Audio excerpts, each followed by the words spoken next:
And it's a Masters for Matsuyama. First player from Japan to win this Masters tournament in the 85th playing.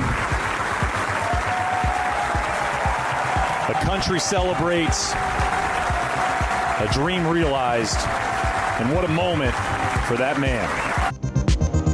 Welcome to SicEm365 Radio. Strong, yeah. I think, we want to be known through O-line and D-line play. We've challenged our coaches and we've challenged our players for that to take place. SicEm365 Radio is presented by IdealMRI.com. High-quality MRIs for $497 or less. IdealMRI.com. Your health is important, so is your budget. I think this is a good first step today. I think there's things that we can improve on for sure. And so I think part of the eval is, hey, this is where it's at, right? These are the cues. This is the area of improvement. Let's see who can attack that and who can take others with them too. The 3 o'clock hour is sponsored by Waco Custom Marketplace. Meats, sweets, Texas treats, and a cut above the rest. 425 Lake Air Drive, Waco. Kispert now driving and rejected, and Baylor's on a break. Smart move here, little delay. Wagler, splash, killer. Now here's David Smoak, Paul Catalina, and Craig Smoak. All right, here we go. This Monday, a week ago tonight, Baylor basketball team won the national championship. We didn't know. Maybe you thought, you weren't sure, but they eventually would go on to win the national championship. And I think that's going to linger for a little bit, and a lot of fans hoping it will. I saw a thread today on SicEm365.com in the premium section. How many times, if you're a Baylor fan, have you watched the replay of the game? And I saw one member say 11. Wow. I haven't watched the 94, 95, or 97 Nebraska national championships, maybe combined 11 times. But I can see it's fresh. Yeah, I mean, I haven't watched the whole game back one time, but I'm also not, a lifelong diehard, Baylor alum or something like that. So for those folks out there, which is a large part of our listening audience, I'd imagine it's a bit different and you want to soak up every single moment and every bucket. But yeah, for me, those first couple of days afterwards, they had the 10-minute recap that showed all the highlights on YouTube, and I watched those first couple nights probably 3 or 4 times just because it was easy to do and it was all the best moments, right? So yeah, I did that, and then the last few days I haven't gone back to rewatch it, but I'm sure at some point I'll get bored, or YouTube will have a recommendation or something, and I'll be like, hey, I'll rewatch that again. But yeah, I mean, soak it up. You've got an entire year to soak it up. You're champs until next March, April, and everybody. There's no time period on the being happy. I've watched the Maceo Teague hustle clip, which is maybe 25 seconds long, where he goes all the way to one side of the court to save a ball, goes over a couple of chairs, gets redirected by a Gonzaga coach who was trying to help him a little bit, runs all the way back onto the court, has to weave through a couple of chairs, around a couple of chairs, all the way to the other side, the corner, and nearly got a blocked shot of a 3 that was missed, and then Mark Vital came up with the rebound. I've watched that probably 15 or 20 times. But other than that, I have not watched the replay. I did not tape it because when I left, and I probably could have done it online, I just didn't think much about it. Like I would, okay, I'm going to tape the back nine of Augustine at the Masters. And we'll get into Hideki Matsuyama. Great stuff. Armstrong dominated our weekend of the fantasy picks easily. So the parade is tomorrow. Aaron Bean works now for Baylor, part of strategy and marketing and all that. She'll join us today at 5. We have Terry Tegel, who arguably is the best player to ever play basketball at Baylor. There's some young guys now on this team that we just saw that could be in that conversation. Vinnie Johnson can be in that conversation, and others can be in that conversation. But he is absolutely in the conversation. He'll join us today at 3:15. And then Alvin Brooks III, his father, is now the coach at Lamar University. He'll join us today at 3:30, among some others. Kendall Brown, the Sunrise High School 5-star player, his thoughts about Baylor's national title. And remember Larry Brown? He was at Baylor many years ago. Not Larry Brown, who's jumped around in many jobs, but Larry Brown, who's at Ranger College. They won the Region 5 championship and headed to the national tournament. He'll join us today at 5:30. Remember, he was on the staff with his son, I think Matt, right, when he was the coach at Midway. And he was on Chris Beard's staff at Tech. And his thoughts about Beard leaving and also Adams getting that job. Plus, Henry Dugat. Paul, you ever watch him? Plenty, yeah.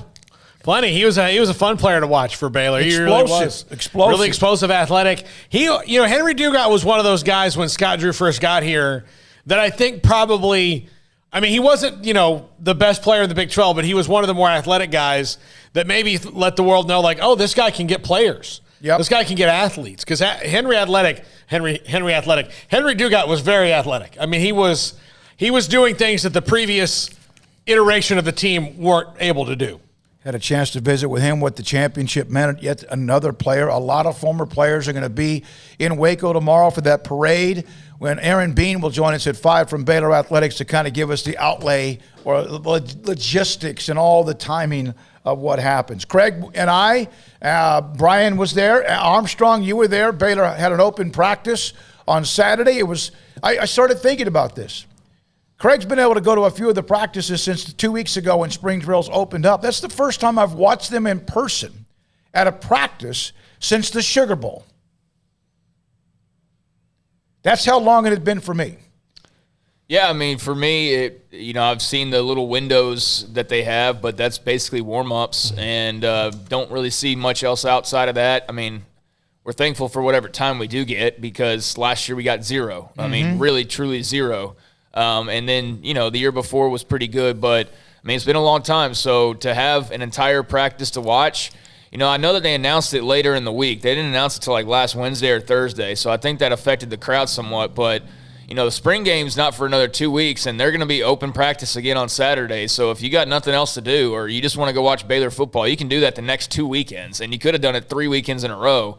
Just be mindful of that, folks. It's completely wide open on Saturdays the next 2 weekends. But it was good to be out there. It was good to see 7-on-7. It was good to see 11-on-11. It was good to see every single quarterback, get some reps. It was good to see some of the younger guys who we haven't seen a lot of. So, yeah, it was a nice experience. It wasn't anything where you just go, oh, man, I know what this team's going to look like next year. We still have no idea because – for as much as they showed, there's still a lot that we don't see or that they haven't done yet. So, it was great, and I had a few thoughts coming out of it. But, I think everybody who was out there was thankful to be out there. Craig was able to put up a list of 34 takeaways. Brian Etheridge put up notes throughout practice. I put up a couple of videos. And then one of the notes that I thought of is that's the first time that Dave Aranda has addressed any of the parents. There weren't a lot of them, but there was a handful of them.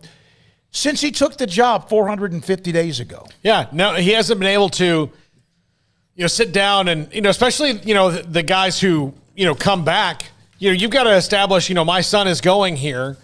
I did that because of Matt Rule. You're a different guy. So what's our relationship? And I'm sure he's had and he mentioned that in the post-practice. Yeah. He made that clear that it was important. So I'm sure, he's had some phone calls and stuff, but, if recruiting were done all over phone calls, then every team that you like would probably, get their first top 25 people because you call up and be like, hey, you want to come to the school? Yeah, sure. All right, that's it. It's much more than that. And so you kind of got to not re-recruit your own team, but you got to re-recruit those parents a little bit. I agree. It's the first time. And, Sheila Henderson was there. I know Dr. Sneed was there. I know Keith Tejada. I asked him, were you able to – he was there, but he had to leave. He wasn't able to get to that point where Coach Aranda met with them for just a little bit, maybe 5 to 6 minutes in the stands before he met with us. He had to go to Huntsville to go watch his son do something. But, it was nice that he had that opportunity. First time I think he's addressed, other than spring drills, like any kind of media, right, in a long time as well. Who, Aranda? Yeah. Well, he did it a couple weeks ago. Yeah, that's what I meant, since the opening of spring drills. Oh, so yeah. You'd like to see him once a week. And I think he understands that, too, based on his conversation. And he's different, too. Like, with Art, we've had 4 head coaches now to cover. Art Briles was just very matter-of-fact, and you could just ask him stuff like, hey, is somebody hurt? And sometimes he'd tell you, sometimes he wouldn't. But, it was just kind of bare-bones facts. Grobe was just kind of head on swivel, just trying to figure out what was going on half the time. And so, he did what he could, basically. There's a lot of times early on when he didn't even know the players just yet we were trying to ask about because, he had just gotten there. And so that was kind of a thing all year long, but he just basically just took bullets is what he did. And then, Matt Rule was very open. He got really in-depth. Aranda's way more philosophical. Mm-hmm. Like, his answers, it might be like a question about how they run routes, and it turns into like a 2.5-minute answer on like personalities, and you know what I mean. It's just it's way deeper than anybody else that we've covered, and you kind of have to get used to that and start to kind of try to understand it in a way. By the way, the good news for Baylor basketball not only was on the court when they win the national championship, but how about this? Freddie Gillespie was picked up by the Toronto Raptors late last week. And his opening game, they gave him the game ball. Yeah. And he played well. Yeah. Like 6 points, 4 rebounds, a couple assists, a block or 2. 3 steals. Yeah. So that was good. I got a question for you, and I'm going to put this up on Twitter. Paul, I'll let you answer it. We got a break before Terry Tegel or after? Whatever you want Terry to do. Tegel, that's okay. Did a week ago tonight allow you to bury the hatchet and no longer have the scar of Baylor Duke 2010 Quincy H.E. block charge? I think for all intents and purposes, it has to a little bit. It's going to be one of those sports memories that is always going to tick you off because, if the Rangers ever do, and I know that's not anywhere near, but if they win a World Series, it allows me to forget a little bit better, easier Nelson Cruz in the right field. It'll still annoy you, but it won't be that. Because what Quincy AC meant at the time was that's the closest Baylor had ever gotten to a Final Four. They were minutes away from going to a Final Four for the first time, and then they didn't, and it was a bad call. Just like with Nelson Cruz, all you got to do is catch the ball, man. That's all you got to do. And he didn't. And they probably win 2 or 3 out of 4. And now you don't know until the Rangers win a World Series. Rangers fans will never know if that was the moment. Yep. But now that's I think they go back and win it again. I think they probably win 2 out of 3 or 3 out of 4, like Boston did with all the bad memories against the Yankees and the Bills the and Cubs. Scott Norwood. Scott Norwood makes that kick. How different they may win 2 or 3 in a row, and again they may not repeat because a lot of times people don't. Cowboys one of the few lately in a long, long time. Craig's going to help kind of break down a little bit of practice with us and hear from some of the comments. I know that a lot of you have heard Dave Aranda after the post-practice, but we're going to play about 3 or 4 of those pieces of audio clips at 4:30 or so, and then digest them and even get feedback from you as well. But that's one of the questions we have before we get to Terry Tegel, one of the greatest players ever in basketball history. Pat Nunley says, listen, and he said this to us, as good as the team was this year, as good as Jared Butler, Davion Mitchell, Mark Vidal, as good as Maceo Teague, whoever you may think is right here, he said, none of them.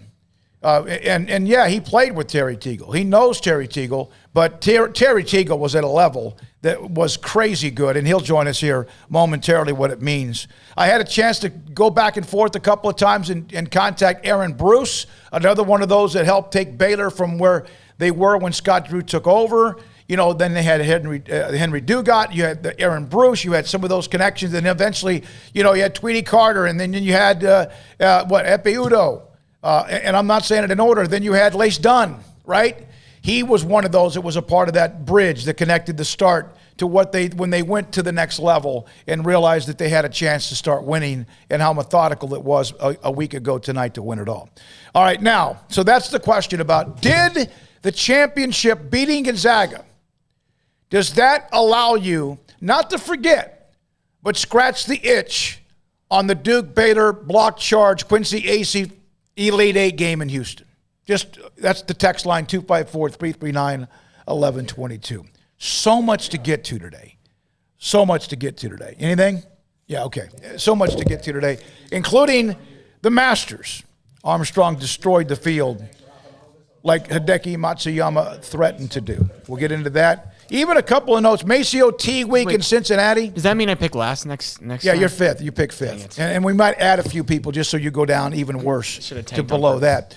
We're now joined by perhaps the greatest basketball player in Baylor history, and of course now this year's team has added some to that list. I covered Terry Tegel when he was at Baylor. I was at Lufkin, Channel 9 in Lufkin. He was in Broadus, Texas. Great. And he joins us now on SicEm365 Radio. Craig Smoak, David Smoak, Paul Catalina. And Terry, it's great to hear from you. It was great to talk to you a little bit earlier today. I know you're going to be in town for the parade. What does all of what we've seen from this year's team and how they won it all affect someone like you or mean to someone like you? Oh, man, it's been amazing to see what these guys have been able to do this year. Not only this year, but last year. I thought they had, it was a great season going on for them last year. Everything kind of shut down, but man, it's been unreal, to see what they've been able to accomplish. Terry, when you were part of building a program, and I know that you were well before, the Scott Drew era, but when you're part of that, did the national championship feel even more like it was yours as well? Considering, everything that Baylor went through over the years and stuff, even after I left Baylor, I was able to keep up with the program and everything. We had some good time and some real rough times. And when Scott came in and kind of put everything back on track, man, I tell you, it's been a great feeling. It's been a great feeling. I feel like I'm part of the championship. Wish I could have played. Hey, Terry, the fact that they won the title is not incredibly surprising just because people knew how good they were, but it's still just amazing. But going into that national championship game, did you have any type of a feeling they were going to go out and do what they did? Because, it's not just the fact they won the title, it's how they won the title in such dominant fashion. Did you see that coming against Gonzaga? I really did, because I looked at the level of competition Baylor had played all year long, and I thought that after they lost the game in the Big 12 tournament and stuff, that I think they got refocused on everything, and they just went out and did the job, man. And after watching the U of H game, I thought they was well and fine tuned for the big show. Terry, when you played, there was no 3-point line, none. So on the night you dropped, Pat Nunley told me you scored 36 against Arkansas, and they were really good, Arkansas, but there was no 3-point line. Do you sometimes wonder how much you would have scored had there been a 3-point line? Would that have changed anything for you? It wouldn't have changed the way that I approached the game. Because basically, even with Pat itself, Pat was a great long-range shooter also. It's amazing to see how these guys can shoot so well from that distance, on a consistent basis. I watched Baylor. They got some dynamic 3-point shooters all the way around. And, man, I tell you, it fits in great with them. So when you were in Broadus, Texas, kind of there alone, were you surprised? Or, what was your Baylor recruiting story? Were you surprised when they came and got you, or what was that for you? Well, no, actually, Rod Thomas, who was assistant coach at the Baylor at that time, I think he spent more time in Broadus than he did in Waco, along with Chevy Metcalf, and I was recruited by U of H basically nationwide and stuff. But Baylor was one of the number one teams. They was the team that was on my focus from day one after visiting the school and stuff. And I enjoyed the visit and all the players that was up there. And I thought the school was the right size, coming from a small town that I came from. Yeah, we had Coach Thomas on the week before the Final Four weekend, and he mentioned that, he's a guy from Kirbyville. You're from Broadus. Right. How much did the fact, and Jim Haller, the coaching staff, they weren't dumb. They knew you were from that deep East Texas area and made sure that Roy Thomas was the one that connected with you. How much did that make it more comfortable for you? Well, it made it, it really made it very comfortable for me, to be able to communicate with someone like Roy. Rod been at Baylor. He's been, he had been through the college program and stuff. So he was able to enlighten me on a lot of different things on how the college game was. Which, one of the things he told me was totally different from high school, which I already knew that because I would come to Houston in the summertime and play, against those guys like Moses Malone and play with all the U of H players and stuff. So I had a feeling that the game was going to be very different after I got there. But with Rod coming and with Jim, Hal, I can't say enough about him, man. He's a great recruiter, great guy, and he's one of the other big reasons that I came there. There have been, in the years that Scott Drew arrived, and we know the story of where they were, and that's been told millions of times and will always be a part of a chapter or 10 of the Baylor basketball team. When he first arrived, when was the first time you had a chance to meet him, and what were your thoughts? Well, I think I met Scott, I believe, his second year that he was there. It's been a while since I've been to Waco, but I came to Waco, came up to Waco, and I was able to meet Scott. And I thought that, I thought then that he was focused on, he had an agenda. He was focused on it, and I watched how he's coached and how he's able to add different things, into his coaching ability and stuff. He never strayed away from what he wanted to do, and he kept bringing players in to fit his system.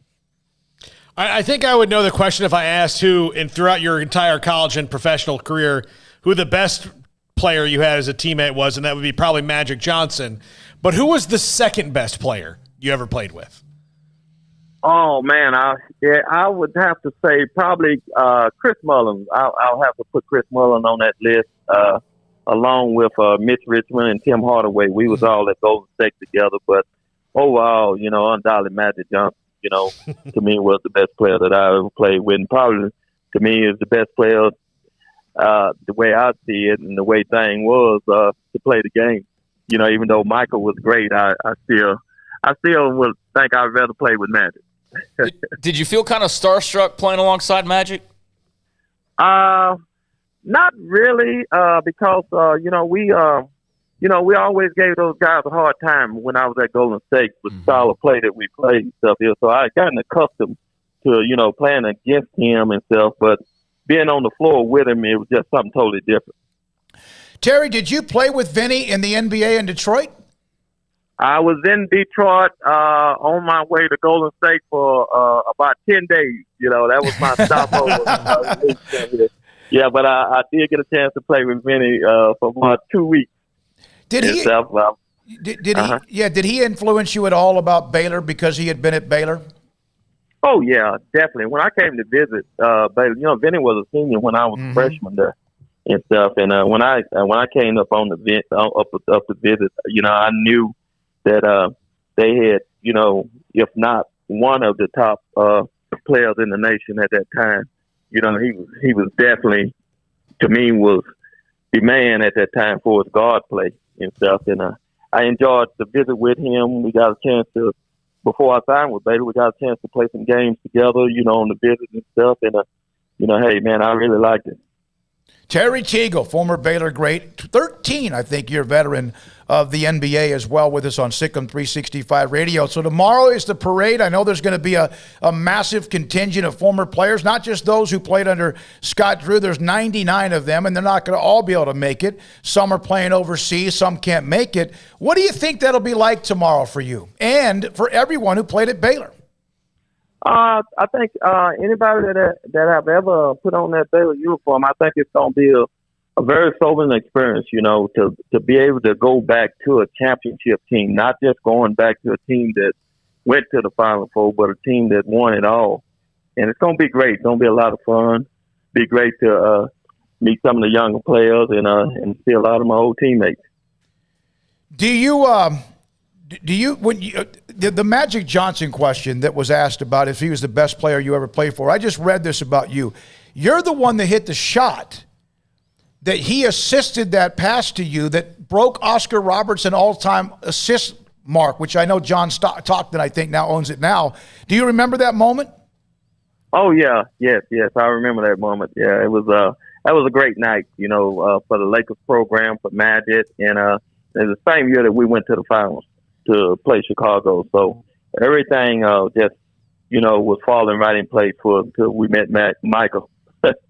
Yeah, and they were on their run. I put up the note that we had you on the show today, DFrank_BU on the message board. Shout-outs to Terry Blanken Tegel, the legend. That was, of course, a compliment. There's a lot of people excited to hear from you. And what do you do now, and what are some things that people can kind of – I know you're living in, I think, the Houston area. What are you doing now? Well, I live in the Houston area. Still do some promotional stuff for the NBA, for the league and stuff. And Ricky Pierce and I work together on a lot of different things. So just trying to keep myself busy and do a lot of fishing and hunting. Very nice. Well, you're from East Texas. You got to have some fishing and hunting, right? That's part of the blood. Oh, definitely. Terry, I know that you were on the same level as these guys. I mean, you're playing in the NBA alongside the Magics and the Michaels, but going up against Michael, I mean, I'm a 90s kid, so I'm an MJ guy. Just what was that like? What was that experience like going up against a competitor like MJ? Well, I got a chance to – I was in the league before Michael came into the league, so I got a chance to see Michael develop to become a superstar that he ended up being and stuff. When Michael first came into the league, it was a struggle for him for the first few years because of, I guess, the talent that he was surrounded with and stuff. But, man, after he got Scotty and all those other guys over there, his career just took off. Dynamic player, unstoppable, all-around game. It's really – he had no flaws in his game and could beat you by himself easily. You've watched this team, and they won it all a week ago tonight, and that's why there's the parade to celebrate it tomorrow. When you watched Baylor this year, and you mentioned how good they were last year, what did you see, and how much fun are they to watch? Well, what I've seen a bunch of guys that love to play. They love each other. They love playing together. The defense, every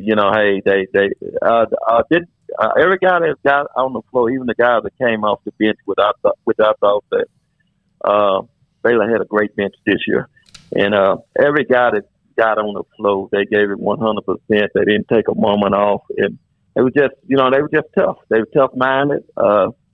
They didn't let anything, confuse them. They was always well prepared, and like I say, the most thing was I could see that they really love playing with each other.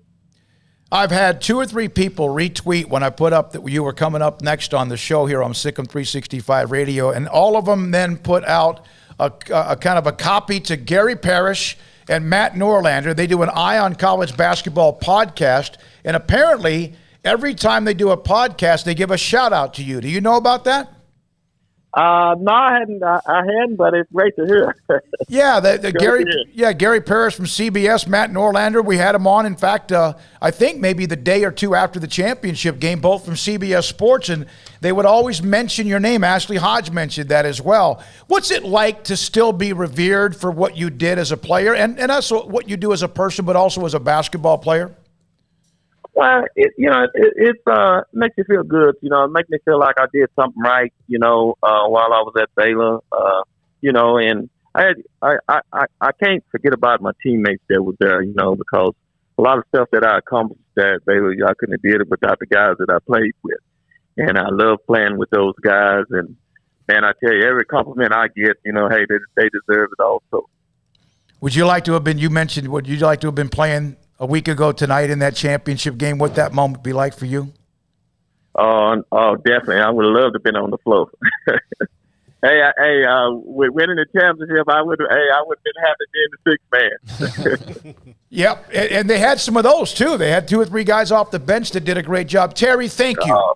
Thank you. Okay, thank you very much. Hey, and maybe I'll see you guys tomorrow. I'll never forget doing a couple of features for you or on you when you came back to Broadus. You were at Baylor, then the NBA when I was at Channel 9 in Lufkin. Enjoyed you then. Appreciate talking to you today. Thank you and have a great day.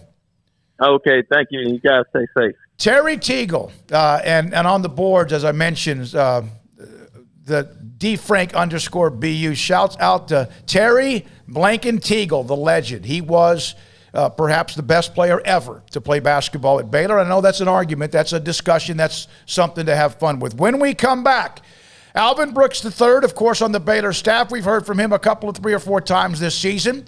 His father, Junior, Alvin Brooks Jr., now the head basketball coach at Lamar University. He will join us next on Zoom, SicEm365 Radio. If you have a car, truck, or SUV and the seats are starting to get worn out a little bit and you want an option, you want something really nice, How about Catskin Leather? Pickup Outfitters at 220 Lake Air Drive in Waco can help you find and also, no matter the color, Catskin Leather seats. Catskin, the leader brand of leather replacement seats. Pickup Outfitters is a Catskin authorized dealer, but also a preferred installer. So remove the old cloth from your old seats and replace it with luxurious custom leather. Catskin leather, customization process, endless, all sorts of options you have. As I mentioned, the colors, the type of stitching you want, and let Pickup Outfitters do the rest and their magic. And they even have on createacommotion.com on their website, they have a video of the process of what they do. Pickup Outfitters with Jay Arrett, Baylor alum, his wife Carol. Pickup Outfitters can turn around what you need inside or outside of your truck or car or SUV, including amazing Catskin leather seats at 220 Lake Air Drive and createacommotion.com. How can we help you? That's a question we ask every day at American Bank. Hi, I'm President and CEO Dana Hassel. Our commitment to our customers is what drives us. It's why we've invested in new branch buildings and technology like ITMs that let you speak to a teller face-to-face from your car. It's why we work with local businesses, helping Waco grow and thrive. And it's why decisions about your accounts and loans are made here in Waco by people who know you. How can we help you? Find out at American Bank, member FDIC.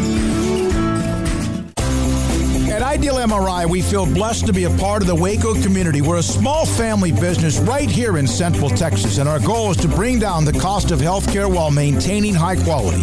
At times like this, the cost of healthcare has never been more important, and unfortunately, significant illnesses and injuries still occur. That's why Ideal MRI is open and here to serve you through the difficult time. We offer premium MRIs just like a hospital with state-of-the-art technology and specialists, but you'll pay less. Sometimes thousands of dollars less, whether you're using insurance or not. At Ideal MRI, we accept most insurance and there are no hidden costs. Even offering financing if that's needed, everything included in the price, and you'll not get something as a surprise in the mail later on. If you need an MRI, ask your doctor about Ideal MRI. They'll know. You can schedule an appointment safely from home online in minutes at idealmri.com or give us a call, 833-IDEAL-MRI, idealmri.com. Texas Board Certified Personal Injury Trial Lawyer and Baylor alum David Willis and Baylor alum Parker Willis are ready to help if you or a loved one has been wrongfully injured in an auto accident, SUV rollover, industrial accident, 18-wheeler crash, or were seriously injured by a defective product or recalled drug. Call them for a confidential and free case consultation at 1-800-GOT-HURT or visit them at texastriallawyer.com, principal office in Houston, Texas. Hey, this is Bryce Petty, former starting quarterback and two-time Big 12 champion, and I know firsthand the importance of being in top shape both on and off the field. So listen up, men. If you're feeling beat down day in and day out and looking for that high-performance edge that separates the men from the boys, then look no further than the Petty Clinic Low T in Waco. Petty Clinic is a comprehensive men's healthcare clinic with an atmosphere catering to men. Board-certified Dr. Kent Petty has a special interest in offering the highest quality medical care to men of all ages. Some of the services offered include screening and treatment for low testosterone or thyroid, infertility, high blood pressure, diabetes, high cholesterol, sleep apnea, while offering comprehensive wellness exams and complete men's health lab panels. High performance men, remember, it's not just a Petty thing. This is Bryce Petty, encouraging you to reach out and Google search Petty Clinic Low T or go to pettycliniclowt.com and get your complimentary lab screening today. Ram Truck Month means special pricing on the new 2021 Ram trucks at Allen Samuels. The three-peak Motor Trend Truck of the Year, Ram 1500 Lone Star Crew Cab, has special values up to $5,500 or 0% for 84 months. Allen Samuels, located at 201 West Loop 340 in Waco, Central Texas' new Ram commercial truck headquarters with 3,500 and 5,500 chassis cabs and other great work trucks. Visit Allen Samuels today. It's Ram Truck Month. Come by. Let's be friends. See dealer for details. All offers have credit requirements. Stepping into a new pair of boots is great, but stepping into the boots of a U.S. Army officer can also add confidence and leadership skills to your son or daughter's career path. There are more than 150 occupational specialties to help them find the best fit for their future. See all the things your son or daughter can achieve in our boots at GoArmy.com. U.S. Army Waco Recruiting Company, 254-598-8131 or 254-776-1543. This is SicEm365 Radio. Text us at 254-339-1122. The SicEm365 Radio text line is sponsored by Riverbend Liquor and Wine, with the most extensive variety of craft beer in Waco. A hidden gem on Lakeshore Drive and 19th Street. We start with Terry Tegel. At 4 o'clock, Henry Dugat from Dayton High School. He, of course, played for Baylor under the early years of Scott Drew. And right now, we are thrilled to have Alvin Brooks Jr. He's the head basketball coach at Lamar University. That's his alma mater. That's where he played. That's where he was really good. And, of course, we saw Coach Brooks and his son, Alvin, at the National Championship Final Four in Indianapolis. Alvin, thank you very much for being a part of the show. What has it been like coming off the Final Four, then all of a sudden here you are coaching your alma mater? Oh, it's been an amazing moment. I was telling somebody, you might say, I can't even call it a once-in-a-lifetime experience. I thought about that at one moment. Man, it's a once-in-a-lifetime experience, but it's not even that. Because, you can go an entire lifetime and not get to the Final Four. You can go an entire lifetime and not watch your son coach his team and help his team get to the Final Four. And you can go an entire lifetime and not have the opportunity to come back and coach your alma mater. But I've had an opportunity to do all three. And so that's been absolutely amazing. It was obviously disappointing when we lost to Baylor in the Final Four. But then after I woke up the next day and talked to my son Al and then Coach Tang and Coach Drew, and, they're preparing for the national championship, and then sit back and watch them Monday and play in the national championship and actually win it in convincing fashion was really exciting to see. And then, of course, a couple of days later, I come down here to Beaumont and get introduced as the head basketball coach at Lamar University, my home school, where I played, where I started coaching, was great. And, not to mention that Coach Sampson, who did an outstanding job at University of Houston, restoring that program to national prominence and to help, I'm a Houston guy, so to help our hometown school, Houston, go to the Final Four, and then a little while later go in there and be introduced as your home school as a head coach. Amazing. And then to see the success of my son. So it's been blessings all the way around. Just amazing moment. Just one of those things that, is just one of those God things you can't explain. Is that because I can ask, we can always ask coaches and players, if they remember most, the wins and the losses. And most of them will say, yeah, the losses will get you the most. But is that the easiest kind of uptick from a loss you've ever had to wake up and be able to enjoy the positives from it? No question. It's never easy to lose. And our coaches at Houston, our players, we invested so much in trying to have a great season. And we desperately wanted to win a national championship. So we invested everything we could into it. So the disappointment was there. We were all very emotional after the game, after we lost the Baylor game.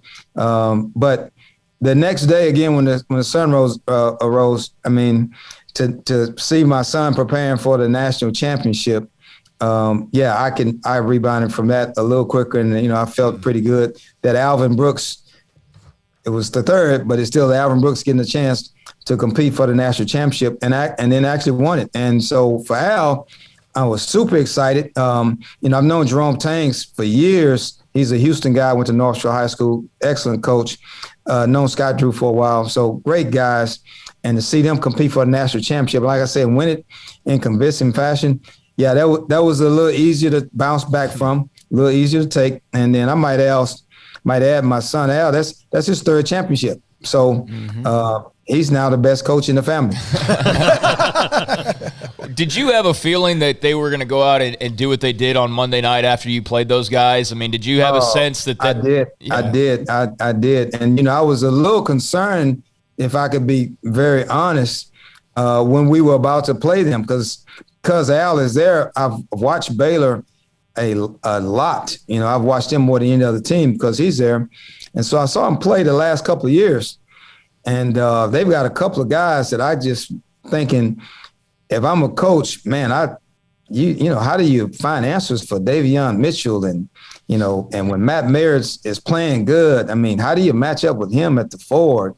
And that's not even talking about Mark Vital and Jared Butler and Maceo Teague and Flagler and, I call him Everyday John T. I mean, the guys were good as a team, Flo Thumb, but I mean, they just had a really good team, I thought. So I was a little concerned matching up with them. I thought, man, if they play really, really well, we play really, really well, man, we got to play a little bit better to actually beat these guys. But once they beat us, I was talking to a couple of coaches. They said, man, how you think Baylor and your son are going to match up with Gonzaga? I said, honestly, I know Gonzaga's undefeated, and they're the national darling favorite. I'd be surprised if Baylor doesn't win the game. They're that good. Alvin, you have coached before. You were the head coach at Houston, and then, of course, you have been the assistant head coach and much more. What did you learn then that will help you now as you take over Lamar? What I learned at Houston was, you have to have stability. And, coaches win games, administrations win championships. That's one of Kelvin Sampson's favorite sayings, and I agree with that 100%. And by that, I mean, you have to have stability. So I had, in my short time as a head coach in 5 years, I had 3 athletic directors, 3 presidents. We went from the Southwest Conference to the Conference USA. Had 2 trainers. I mean, it was just a lot of movement. Faculty Senate voted to do away with athletics, a few weeks later after I was hired. So it was just a lot of movement, a lot of transition. So having stability is important. And so we have a solid administrator in that our director of athletics, Marco Bourne. And so I feel comfortable there. I also learned that do not rush out and hire a staff. Make sure you get the right guy. Because without the wrong guy, that guy's going to hurt you every day for the next several years, So take your time. And staff, to me, is like putting together a team. So, in other words, you put together a team, you can't have all point guards, have all shooters, have all drivers. It's like a good football team. You got to have a good QB, but he's no good without a good line, without a good running back, good wideouts, tight end, the whole nine. So putting together staff is important. So I kind of had a list of guys I was interested in. Wanted to get a balance of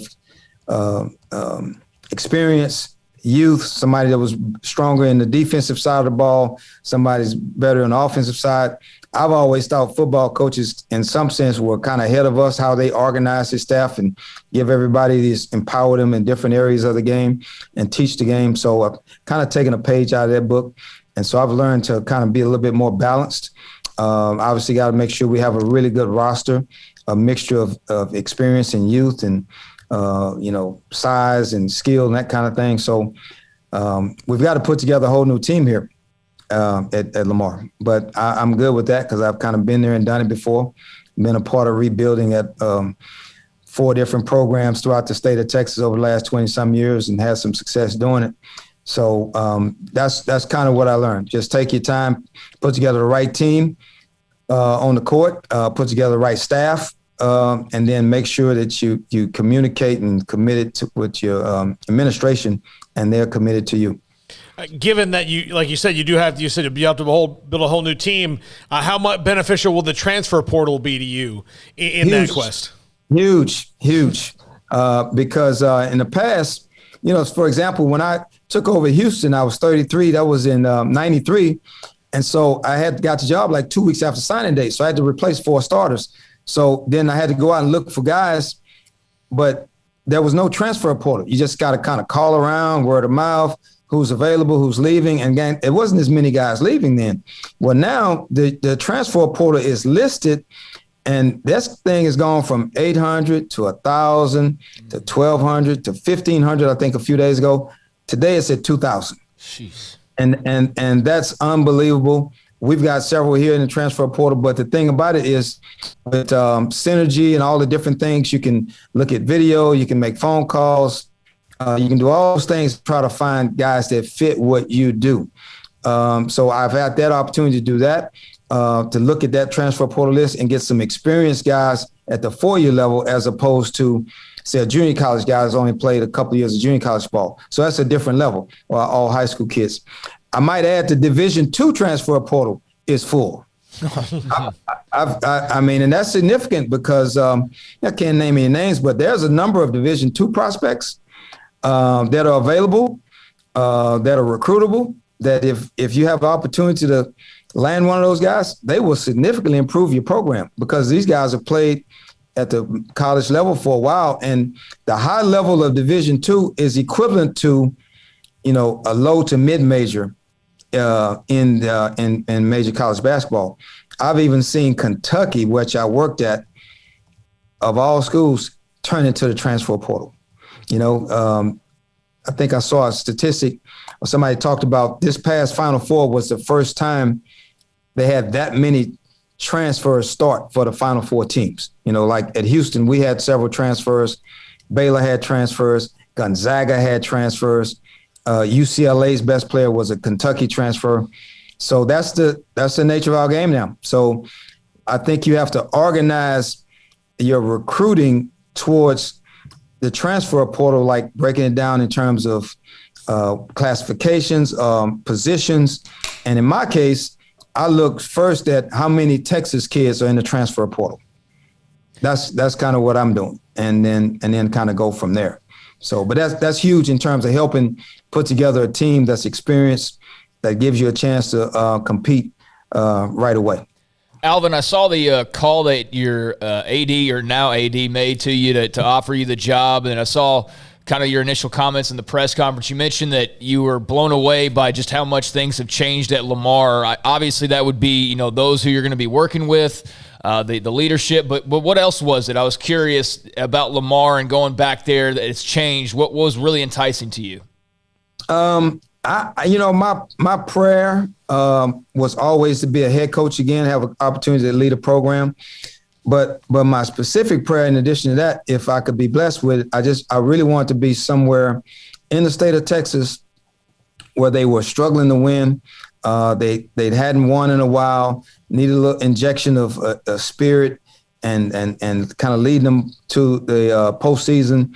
And so, Lamar, my old school, never imagined that it would be my old school because, believe it or not, I guess, 9 days ago, April 2nd, 86, I left Lamar to come to Houston.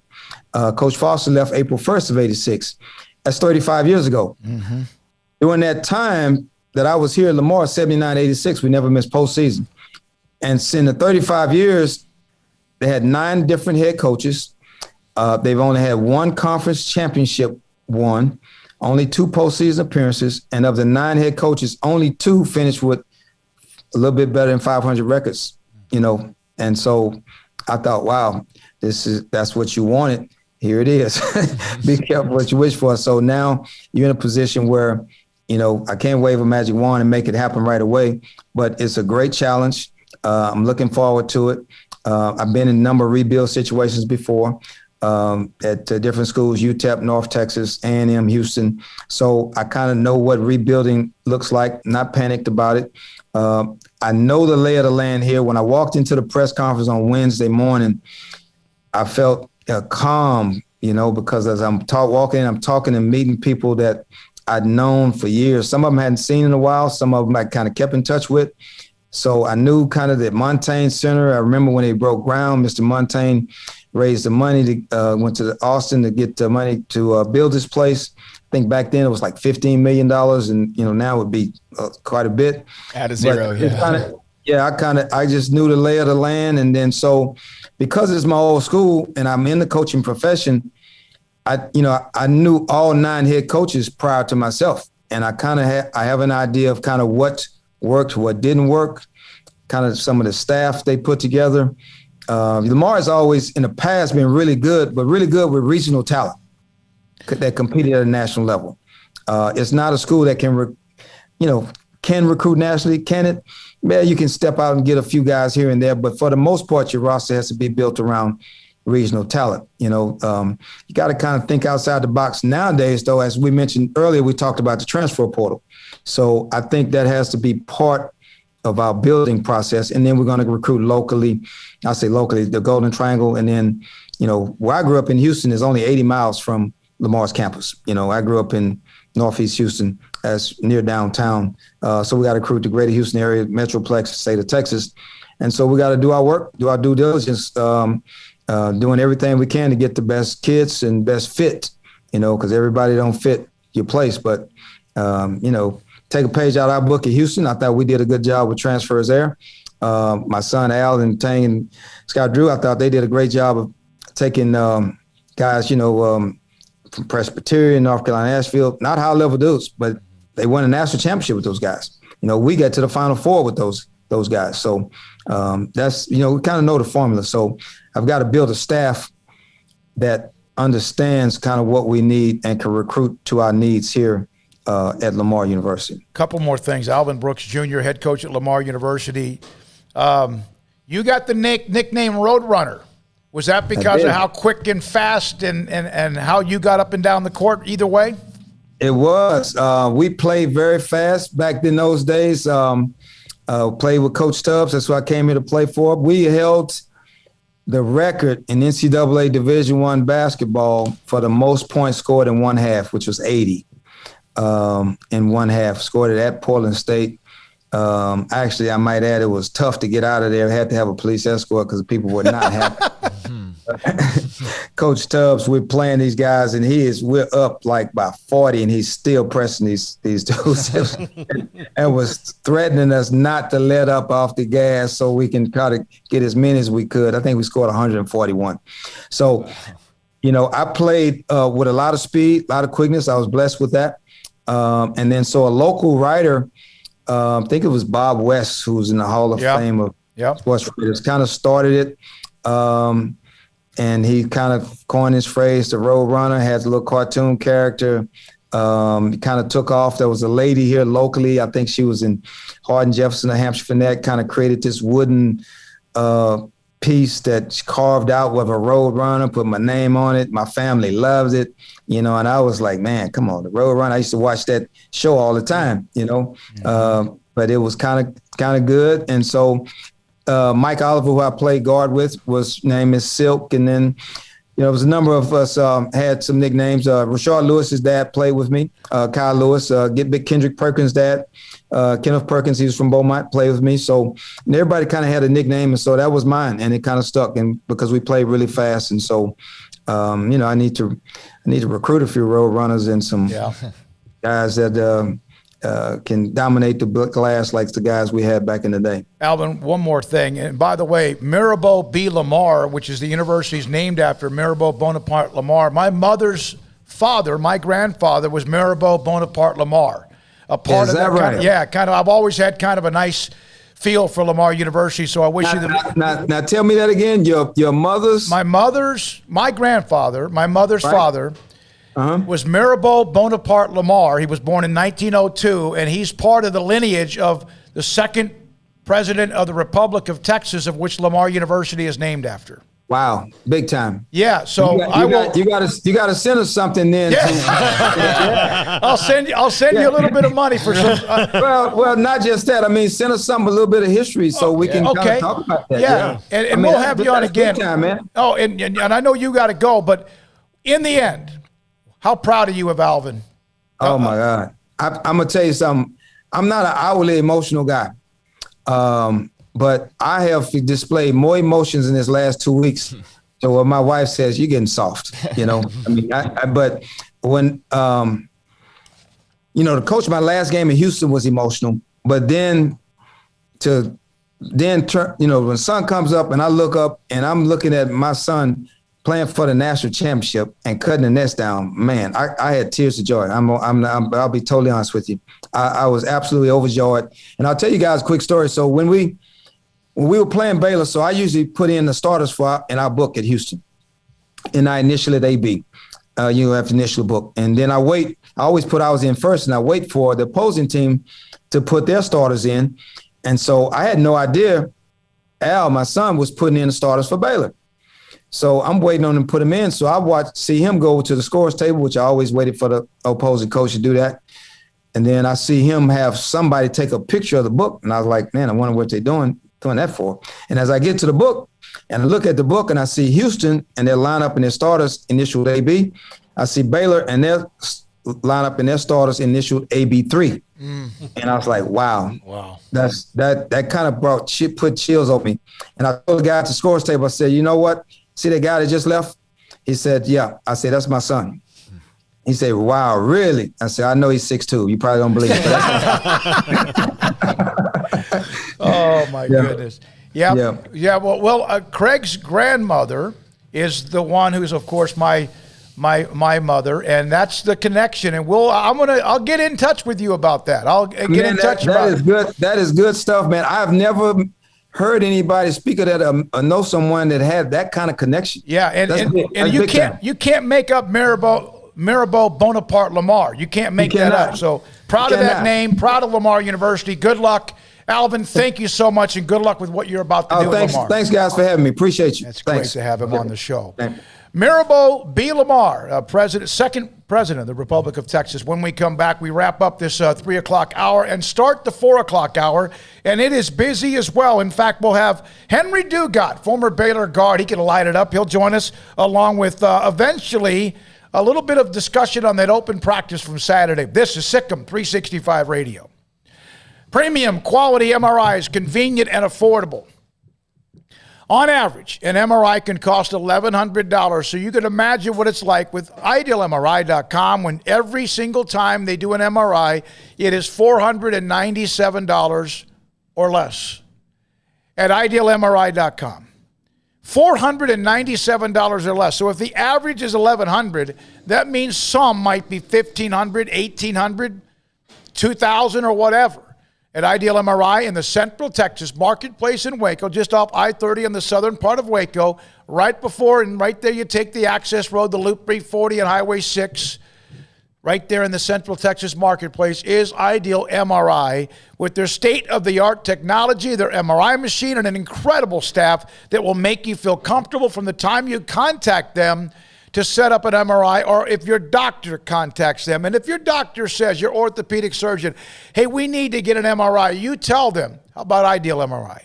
$497 or less every single time, and sometimes, again, when you look at the average of $1,100, that ought to open your eyes at IdealMRI.com.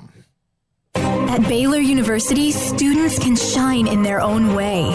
Or should we say their own ways? Because there's no limit to the ways Baylor students make the world a brighter place. Whether they're leading a student organization or following a higher calling, getting advice from faculty, or taking part in world-class research, pursuing their dreams, or working toward their dream job, students find their place to shine at Baylor, where lights shine bright. Car has the trucks, man. They have the one for you. Crew cab, short or long bed, silver, black or blue. Texas size selection, great prices too. Richard Carr, he has the truck for you. Carr has the trucks, man. He has the truck you need. If you want the best truck, you want a GMC. Texas size selection, great prices too. Richard Carr, they have the truck for you. Camille Johnson Realtors guide you seamlessly through the process of buying your dream home or selling your current one. Commercial, farm and ranch, or residential, Camille Johnson Realtors can smoothly and successfully lead you through any transaction. With a team of 28 experienced agents who are excited about serving you, Camille Johnson Realtors services the entire greater Waco area. If you're in the market to buy or sell, contact Camille Johnson Realtors, 104 Midway Center in Woodway, or find them online at www.camillejohnson.com. Camille Johnson Realtors, elegant, charming, warm. Welcome home.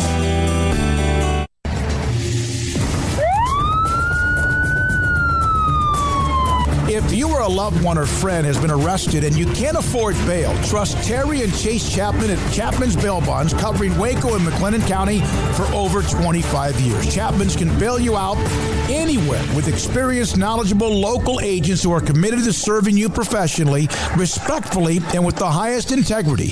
Chapman's understands your privacy is important. Your freedom can be secured fast when you use Chapman's Bail Bonds. Open 24 hours a day. Payment arrangements available. Call Chapman's Bail Bonds. When you need help, 254-754-1603. When you ring, we'll spring. It was broad daylight. I stepped into a gas station for 5 minutes to grab a snack, and just like that, my car was broken into. They made out like a bandit. My laptop, my phone, everything. I called my agent to see what could be done, and he restored my faith in humanity. My claim was processed so quickly, and I was able to recover my losses. Stop by and see our agents at one of our 3 McLennan County locations. Coverage and discounts are subject to qualifications and policy terms and may vary by situation. Listen, in the past couple of years, we've had a lot of people moving in from out of state to Waco thanks to Chipper and JoJo. And while we welcome these new citizens, they unfortunately brought some of their bad habits with them. Hi, Jay here from Pickup Outfitters, and you know what I'm talking about. Naked trucks. You'd think everyone moved here from McNewtville, but we shouldn't judge them, we should help them. For example, when you see a recent transplant truck from a less civilized state like California, instead of saying, "Your truck is disgusting, your bed is exposed, get a bed cover on that truck, buddy," that's a bit harsh. Instead, try something like, in Texas, it's not polite to drive around with your bed exposed. Maybe you should check out the excellent selection of bed covers at Pickup Outfitters. And then if they refuse, you can say, "Well, I hear New Mexico's a nice state." Let's help our new neighbors and let them know that truck nudity is not okay. Let them know about Pickup Outfitters of Waco and send them to our website, createacommotion.com. Welcome back to SicEm365 Radio. Teague was waiting for it to develop. Wasn't there. Now challenges. Puts it up. Oh, what a shot. Up and under Timmy. The 4 o'clock hour is sponsored by Boozer's Jewelers, the wedding ring store, specializing in custom jewelry and repair, all in-house. Now here's David Smoak, Paul Catalina, and Craig Smoak.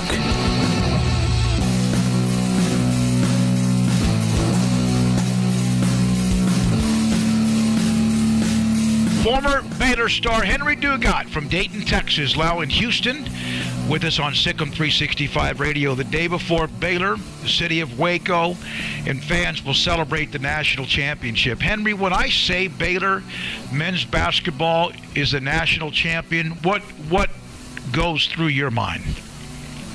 It's a real elated feeling. It's a happy feeling to witness it, to see it, and also to see the guys. I was able to follow the team a little bit this year, so just to see the consistency that the guys played with, it was real good for me to watch that. And not only to see that, but a big congratulations to the coaching staff, Coach Drew, Coach Tang, and the rest of the coaching staff that, I feel like they had a lot to do with that, because the trend in Baylor has been going up for a while, and they've been the common denominators in that. You were a part of some of those bricks that were laid, the building blocks, and there was that 2003 stretch with guys we've had on this show as well, and then there was that next level, and you were a part of that. It seems as if every single player we've talked to, walk on, 2003, 2014, whoever, in between, everybody feels like this is a part of them, that this was something they could also celebrate, like you mentioned. What's that like to have been a part of a program that seems to remain a family no matter when you played? Yeah, I think it's true. Just like you said, I think everyone feels that family feeling, and I think it goes deeper than, just basketball. It's something that sticks with you for a while. It's been with me ever since I left Baylor, ever since I got to Baylor. But I think it goes to a testament that the culture that Coach Drew has laid down for, the university and guys that come in. They had to build it, they had to sustain it, and then, boom, here comes the wave. What was it like when you were recruited by Baylor? What was the pitch, and why did you say, "I'll come there to help"? Honestly, it was. This was the things that Coach Drew and Coach Tang them and the coaching staff that was there that talked to me about, and the things that I wanted to accomplish as well. We wanted to lay our own bricks and kind of, lay our own pathways, because Baylor was kind of down at the time, and we all had a common goal, the common mindset that we could do it. We had the energy to kind of change it around and lay our own foundation. Did you believe back then that they could get to this level? I believed we could get there, but I knew there was a lot of work. I didn't know how much work, but I guess with seeing it now, it kind of makes it all better. You were a part of that first, NCAA tournament team had been forever, that moment. Then the next year, right after you left, they make it to the Elite Eight, and of course they do it again in 2012. And you mentioned that it was going to take some time. It was methodical. And I think the common denominator in there was, the coaching staff that were able to maintain that mindset throughout each class that comes in, each year and each setback, because everything wasn't the easiest. We had setbacks to times where we couldn't play, and I remember my freshman year we played 16 games in the whole season, which, that was really tough. And I think that seeing the mindset of the coaches at that time, they were determined, and this is kind of, the end result of that. Or not the end result, but, one of the steps in that. I had someone tell me that you were kind of a quiet guy. Do you feel like your personality was somewhat quiet? I would say more reserved. But when you played basketball, you were explosive. You were a highlight reel. You could put up points. You could do a lot of things, not just score. But so you had kind of a reserved personality. But what took over your personality once you had a basketball in your hand? Man, I think it started at a young age for me. I would say maybe around 9 or 10 years old. Just playing the game of basketball felt like the freest place in the world to me. So, like anything that I was reserved about or thing outside of basketball, it was able to come out and express myself in basketball. So, like that was the most comfortable place to me, and still to this day, I agree with that. Did basketball eventually help you become even more confident as a person, and if there's an example of that? Oh, most definitely it did. At times, just the work that you have to put in to become better and the focus that you put in that, you learn those things also can carry you through life or take you through situations in life. I read a note that at one point you may have had the all-time most wins as a Baylor basketball player. I think it was 64. And then, of course, others started to take, that to another level. Then A.J. Walton, then Mark Vidal, of course, has gone to the next level after that.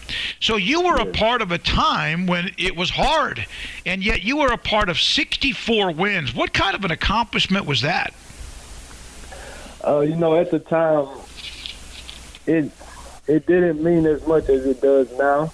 Just to be able to look back and, people say hindsight is 20/20, but to be able to look back and experience that, I think, it took a lot. Like I say, the coaching staff, the players that I played with as well, just the family feeling. We all had one common goal, and to be able to stick with that goal through tough times, I think it builds a lot of character. You scored a lot of points and all that. And then they started adding new pieces after you, or even as you were there, whether it's Curtis Geralds, Tweety Carter, eventually Lace Dunn. Could you tell the talent was getting even better and better even while you were on campus? I could definitely see that as guys would come in on their visits, and guys would start to commit. And we had, like you said, we had guys like Tweety Carter, who was one of the first, if not the first, McDonald's All-American, who brought a different culture as well to push it to another level. Then you have Lace Darius Dunn and Quincy Acey and guys like that. To see that type of talent, you can feel that it was something special, at Baylor. And not only with basketball, but, we can feel it with all sports, from football to women's basketball. It was just a great time to be at Baylor. Mexico, Sweden, Hungary, Germany, I think France, the Ukraine, you have played all over the world. What was that like? Oh, man, it's one of the best experiences. If you asked me when I was younger or starting to play basketball, I couldn't have imagined this. Just the places that basketball has taken me and the experiences, to be able to experience different cultures. It goes further than basketball. It's life. Just the different experiences that we went through, the different ups and downs. Like I say, the lessons that we had to learn through basketball that also carried me in life. So many things that I learned at Baylor, I still apply to my life to this day, and I think that's a lot of the reasons why I'm able to go to be in different countries and to be able to be myself in different countries. The 5 overtime game, which is one of the most famous games in Baylor history when you beat A&M. Was it the second half that you went off, or was it halftime before you guys went out for the second half? Wasn't that one of your more explosive days? Yes, it was. That game was, at the time, we didn't, as we're playing in the game, we didn't realize it would be a classic game or, the game that it would be. Even after the second or third overtime, we didn't realize that. I don't even think until after the game, and, we started hearing about it on ESPN, and, you check in it and you have fans messaging you and your family's calling you, that we didn't realize that it was that type of game until after the game. So Mike George from Dayton knows your mom and dad. He sees them occasionally. He said he sees them at the Thrifty. He said that on Tuesday mornings at the Country Kitchen, some Baylor alumni get together and they have like a breakfast or whatever. And it was the day after the game with Gonzaga when Baylor won. And some of the former names of players came up, and you were one, obviously, in Dayton, Texas, because you were a star player in Dayton, Texas, and everyone wanted to reach out and say hi. Did your phone start blowing up from people that played with you or others that you knew along the way? Yeah, occasionally. It wasn't too crazy at that time, more so the next day, but yeah, like, it was a lot of people hitting me up, but a lot of Baylor family, I know you played at the Ukraine. You're in Houston right now. What are your plans now? My plans, I will continue my basketball career. Right now I had to take some time off. I'm in Houston, but by the time the next season starts, I'll be back playing. Yeah, everything's good, man. Everything's good now. We've had Tweedy. We've had Epe. It's crazy how many guys are all over the place. It really is. It's amazing. It is, but, I think when you look back on it like that, to me it kind of makes it even more realer to, experience this national championship when you look back and, like you say, look at the guys like Tweedy, Epe, Quincy, Aaron Bruce, like those guys are, in my mind, those guys are legends, like be a part of them at Baylor. I think that's a great deal. Yeah, because you're a part of that list too, man. You there's no question. Your name, when people say it or hear it, they smile. They appreciate everything you brought to the table and help take it from one part of the era to the next as well. What would you give to be at the parade on Tuesday? Oh man, I really wish I could be there to in physically be there to support the guys, but I'm there in spirit. I'm there with those guys, with the coaching staff, with the city of Waco and Baylor, period. I think it's great for them to be able to experience this, and I think it's another step along the way. Henry Dugat, former Baylor basketball star, with us on SicEm365 Radio. You know what I've noticed? Every single player, from even back when we had Jack Robinson on from the late 40s, to Terry Tegel, who was as good as anyone who's ever played basketball at Baylor, to Henry Dugat, to whoever, they all feel incredibly connected to what just happened, not just because that's where they went to school or played basketball, but they all feel as if it's all one. And that, if you win a championship, we always saw the guys on the sideline for the University of Miami football team and how they all showed up. They were winning. This is a group of players from 70 years ago.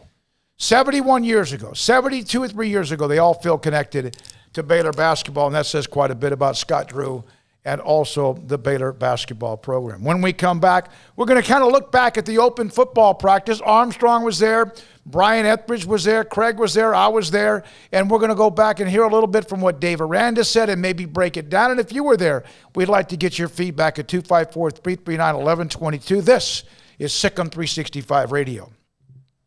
Petty Clinic, LowT.com. Dr. Kent Petty can help you become the high-performance man that you want to be. How does he do that? Well, you have to make the very first connection by going online to pettycliniclowt.com and contacting them and telling them. You can even say, hey, I heard David Smoak talking about you. Pettycliniclowt.com can set you up to get your blood work or your lab work, and then Dr. Petty will get the results and he will look at where you are with your testosterone levels. As you get older, things change, inside or outside of your body. One of the things that can change, 1 out of every 3 men can have symptomatic issues when it comes to low testosterone.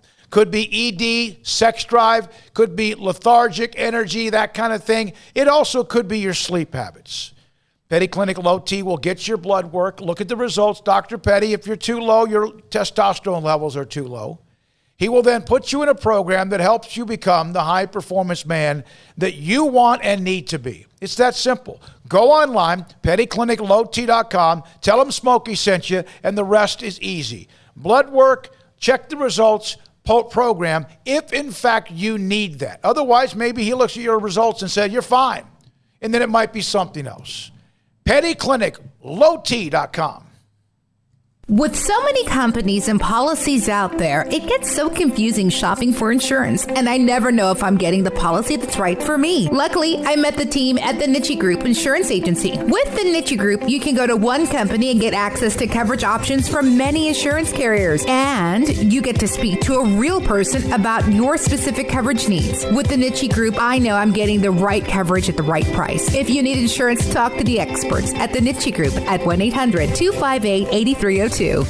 Boozers is the wedding ring store and more. If you're ready to get engaged or already married and want to upgrade your wife's ring for a special anniversary, Boozers is the place to go. With the largest selection of premier quality diamond engagement rings and wedding rings in Central Texas. They have 7 cases with over 300 styles of rings from top designers like Natalie Kay. Choose from yellow, white, or rose gold, plus beautiful top quality loose diamonds. With an in-house jeweler, they can also custom make anything you want. Bring in a picture or drawing and let Boozers create your one-of-a-kind pendant or ring. They can even use some of your old gold and diamond jewelry to create something new. At Boozers, you'll find a great selection of quality timepieces, and Boozers is the place for expert watch maintenance and repairs, too.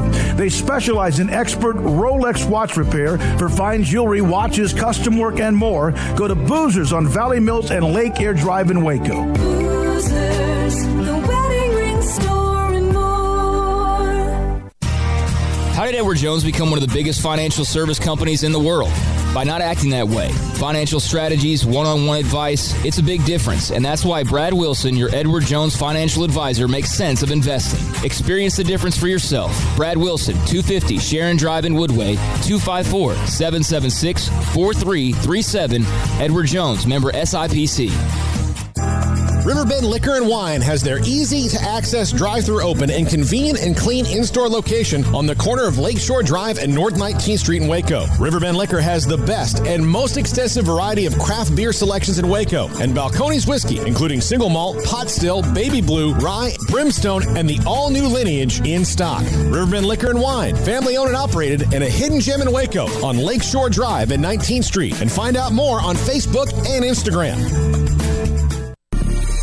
It's a name and a memory that called us back. It's a belief and a labor that will carry us forward. It's a time and experience that will make you return. The new Bear Ridge Golf Club, a space revitalized, a course restored, a new experience. For a tee time today, call the Pro Shop at 254-848-7800. Go to BearRidgeWaco.com, just south of Waco on Highway 84. Come join us at Bear Ridge Golf Club.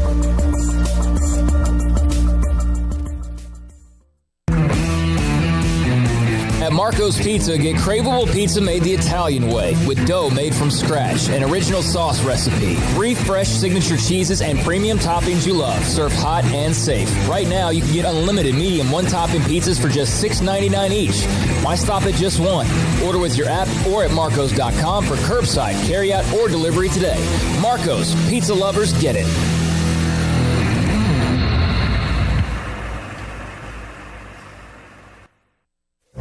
Stepping into the boots of a U.S. Army officer can add confidence and leadership skills to your son or daughter's career path. See all the things they can achieve in our boots at GoArmy.com. U.S. Army Waco Recruiting Company, 254-598-8131 or 254-776-1543. Welcome back to SicEm365 Radio.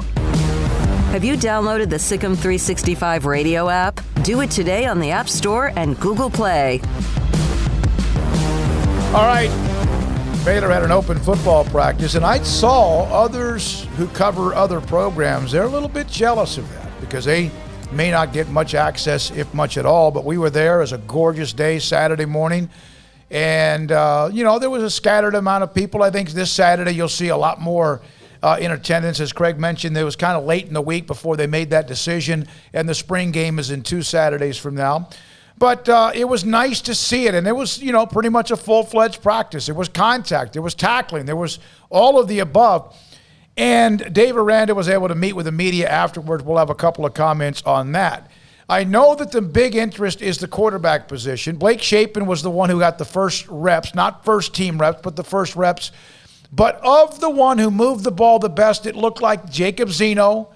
Bohannon obviously is a part of that conversation, and the freshman and Kyron Jones. Craig, your thoughts about the quarterback position? I think there's a long way to go, but if I was picking today, I'd say Jacob Zeno would be the starting quarterback. Shapen got the first reps. Shapen's, again, he's a lot like Charlie Brewer in some ways. He's got a much stronger arm, though.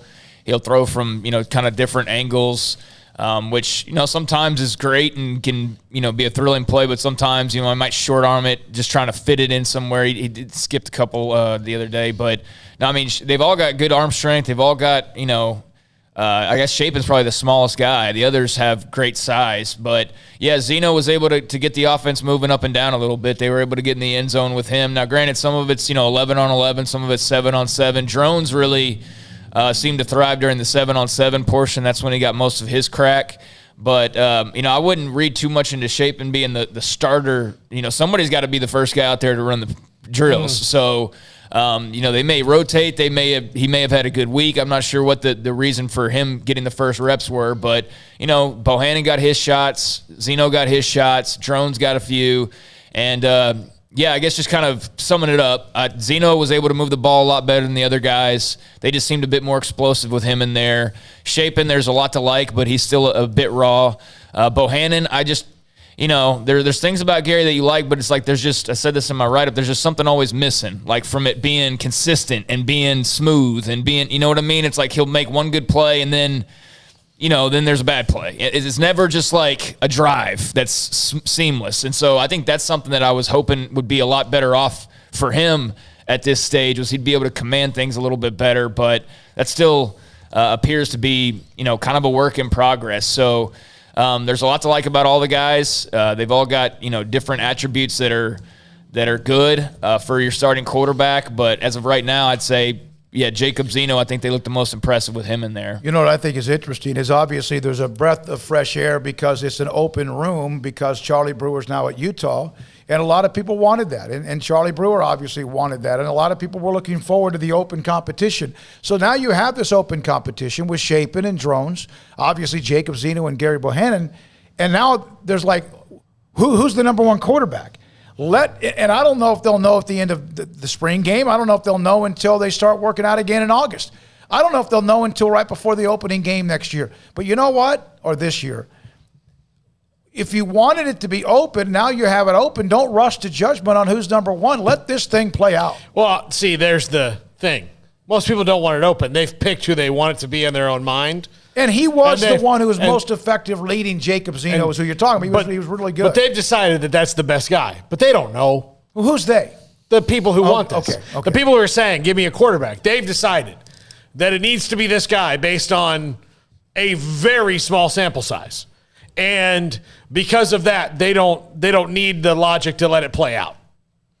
They got what they wanted. Charlie Brewer's gone. They had open competition. Now they want to be able to seal it within a couple of weeks. And I get it. He's very talented. He's got that blank in his neck. I'll tell you who's a player who's got something in his neck is Jackson Gleason of Mansfield. I'm telling you right now, I had forgotten that he was on the roster because he hadn't played. But he looks like he might be pretty good. I didn't see much of Estrada. Did you, the young man? No, somebody asked about that, and I don't feel like I really saw anything from him that stood out. That doesn't mean anything. No, there's like 100 and something guys out on the field. Then they break up, and it narrows down, obviously, to just 22. But, they're rotating a lot of guys. They're switching things up. 1 minute Zeno's the quarterback, and then a few plays later it's Bohannon. A few plays later it's Shapen. A few plays later it's Drone. It's like so there's a lot of movement and and a lot to take in. So if there's one guy we didn't mention for whatever reason, he might have just not been practicing or just didn't, stand out really in any way. And I'd say with Estrada, it just wasn't anything that I noticed in particular with him. But I like what I saw with Tyquan Thornton. Not just the catch he made, but a couple of other things he did. Well, they went to him. Yeah. Did we even know he was on the team last year? Yeah. I feel like he wasn't even on the team last year because he was a non-factor in every game. So, we saw more of Tyquan Thornton in one Saturday practice and more of an effort to get him the football than we've seen in like 2 years. So that's positive. Gleason, I think all those young receivers kind of have an attitude in a good way. I think, Jalen Ellis and some of the other guys, like Elijah Bean, haven't seen a lot of him, but he's got great size. So the young receivers, they've either got great size or they're a little feisty, and they're ready to get some playing time. And it won't be easy because you've got the R.J. Sneeds and the veterans who have kind of been there, done that. But there will be opportunities. I mean, they need some guys to step up at wide receiver. So, I think Gleason really showed something on Saturday. He got hurt there, so hopefully he's okay. But, he definitely got in a little bit of a dust up there towards the end. He was not backing down. I forget who it was that he was. It was a defensive back. It might have been Johnson or Orlando Johnson. I'm not sure if it was or not. Oh, the offensive line. You can't tell. I know that Miller appears to give them some stability at center. A couple of times I saw him perhaps get shoved back, but I'm not someone that breaks that down very much. That's a to be determined. Eric Mateos will be available, by the way, Thursday after practice, open practice later on in the week, and then they have the open practice on Saturday. Yeah, I'm no O-line guru, but, they looked like they had a better idea of what they were doing. It didn't look as bad, although it's a practice. So, who knows what they would look like. But it felt like a big difference between Grant Miller being at center and Xavier Newman-Johnson being at center. With Xavier, again, kind of a player I just wish was a bit further along at this point in his career. He's entering his 5th year, and he was one of their most highly heralded recruits when Matt Rule signed him. And quite frankly, I just don't know how much better he's really gotten in 5 years. I really don't. Wow. I'm sorry to say that, but I really don't know how much better he's gotten at this stage. He was the most alarming player on the team for me last year in that he wasn't good at any position he played. And I know I don't mean to be harsh. It's just a fact of he was really bad, and what was most alarming about him is he could play that bad, and they couldn't put anybody in that was going to be better. Yeah. And so that's what concerned me last season is that he played so poorly, but the alternative was obviously scarier because he was playing really bad, and he regressed last year for sure. Yeah, I felt that way, and so again, I don't break down O-lines, but I did feel like the offense looked a bit better with Grant Miller in there. But if they went and reviewed the tape, I wouldn't be able to they'd have a much clearer idea, obviously. But that was just my naked eye, what it was telling me. And they started to run the ball a little bit better when he came in at one point. There were a few plays where they were just smashing into the defensive line over and over again, and you're like, oh, wow, this looks familiar. Yeah. And then eventually, though, I think it was the switch on the offensive line or whatever it was, but a few minutes later, they switched some things up, and next thing you know, guys are breaking off a little run here, a little run there, so that was good to see. But, yeah, it's different, but it's different in a good way. A lot of guys look bigger, stronger. The running backs, I thought Jonah White looked, like he could be a big-time playmaker. Quaylon Jones had a couple nice runs. I think he's going to be solid. Treston Ebner didn't do a whole lot, but, we saw him come out of the backfield, catch a pass. We saw him, try to run between the tackles a little bit more, and he didn't have much success with that. It was kind of that stretch where the O-line wasn't really getting much push, but you also, when the defense was kind of overwhelming the offense early on, that's to be expected. You bring back, 10 of 11 starters on defense, and they've been in this same system for 2 years now, and they were already pretty good at it last year. Now they're just adding pieces. Now they're just, being able to do more on defense. So I'd expect the defense to be way ahead, and they were. But there were, a few plays here and there where the offense was able to get something going. There were a few electric plays here and there, at least to make you go, okay, Jalen Ellis or Tyquan Thornton or, whoever else you want to mention. There was an identity there, and saw some fullbacks, obviously the tight ends were involved, and I'm looking forward to having a couple more opportunities to see more. All right, so that was that. Paul had to go and do a couple of things. You had your second shots. Jalen Petrie immediately came up with a pick early on. Craig, you mentioned Victor Obi. Yeah. disruptive. You can't help but be impressed by his size. And then, of course, the young man from LSU is Siaki Ika. I mean, I think he's got to probably get in a little bit better conditioning. But he is, without question, an anchor in that defensive line. He'd be great, but he's got to choose to be great. He's going to need to get in better shape probably. I mean, I just seen him the first time, I was like, oh, wow. And then you see him again, and you see him against like a Victor Obi or some of these other guys, and you're like, yeah, I like his size, but those other guys look better. Does that make sense? Like, they just look more muscular, more musculature, just a little bit more athletic. So I think, Ika's got to put some work in the weight room, or put more work in the weight room. But, yeah, I mean, he's definitely a potential difference maker for them. And Obi, he's one of those guys that does physically. He just looks really impressive because he's tall. He's got pretty good size, probably has room for more.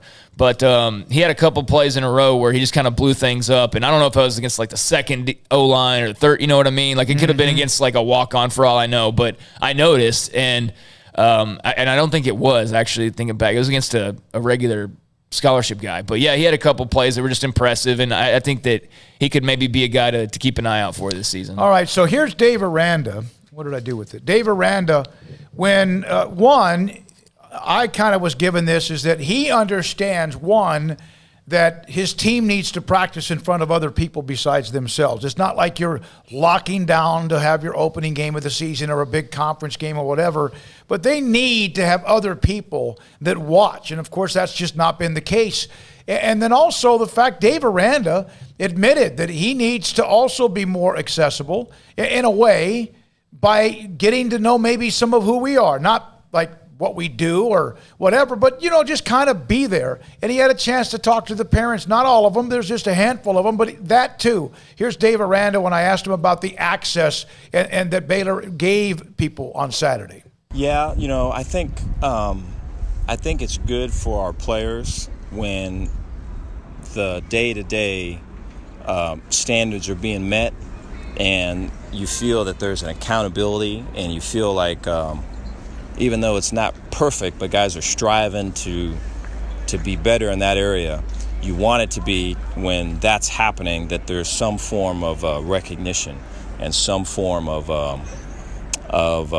appreciation. I think that's fair, and so I feel that for them, and then I think I feel that for you guys, right? And so I think, much like we talked about with the parents, I think, the world changed a lot for y'all, and not being around, and if something's said, if you don't really know the coach who's saying it, like, what does that mean? I know what he said, but like, what does that mean?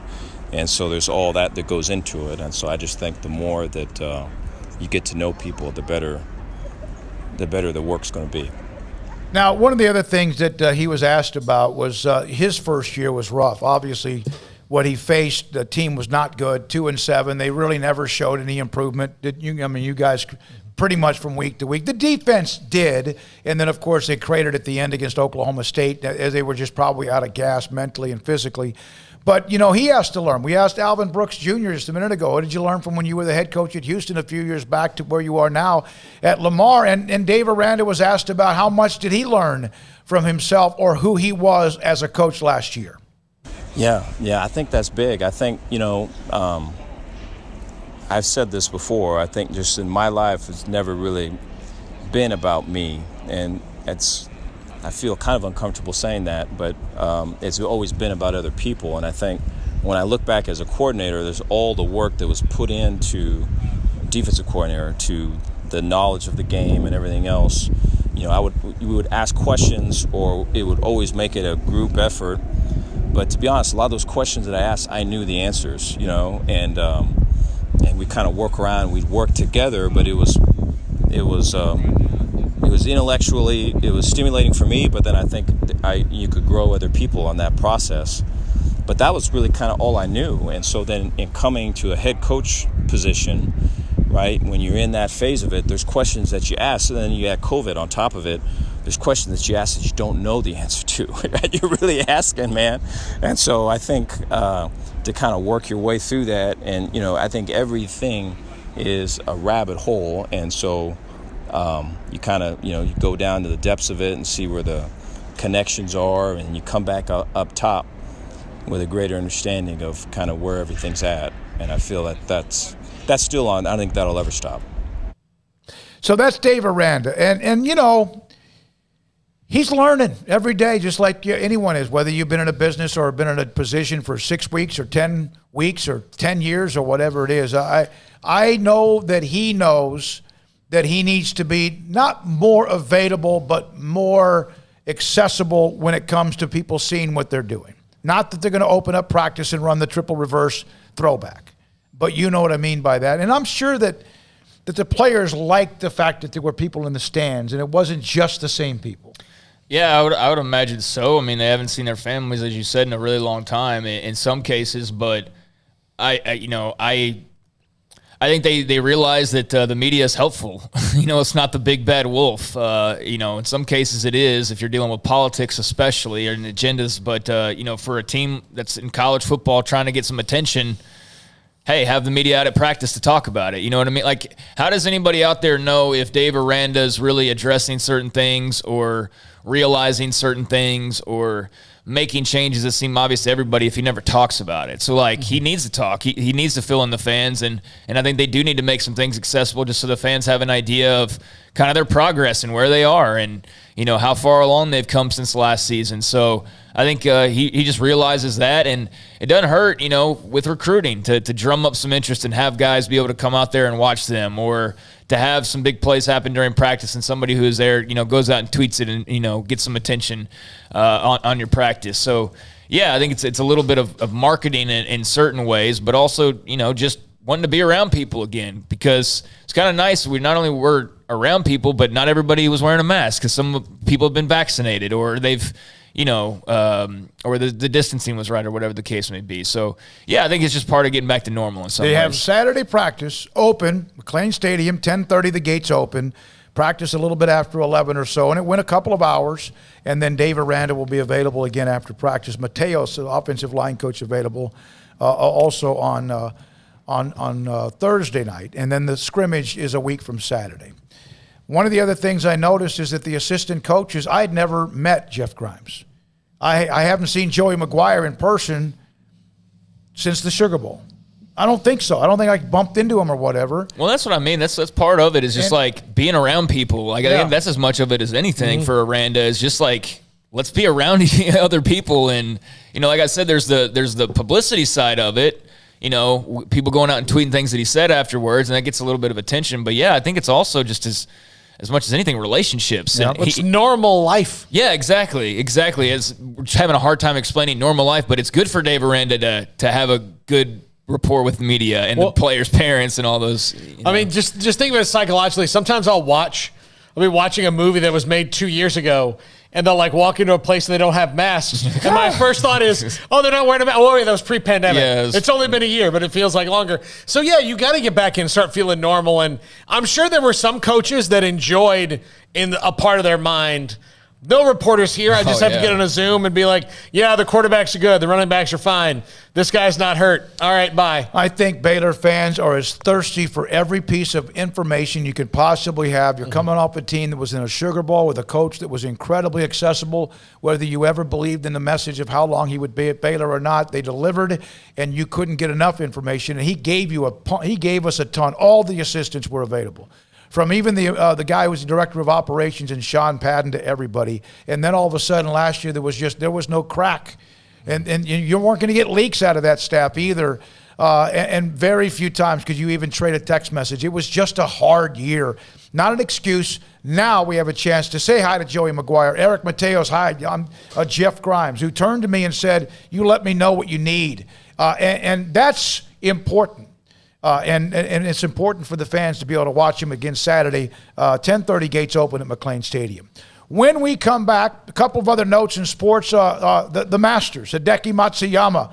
And now he is in the same lore with some of the great Japanese athletic sports legends ever for what he did at Augusta National. Armstrong will have his team that destroyed all of our teams that we picked last Wednesday with Rob Bolton. And there's a lot more to get to, including A.J. Hinch and the Astros getting together, the former manager, among a few other notes. And we have them, And we'll do that next on SicEm365 Radio.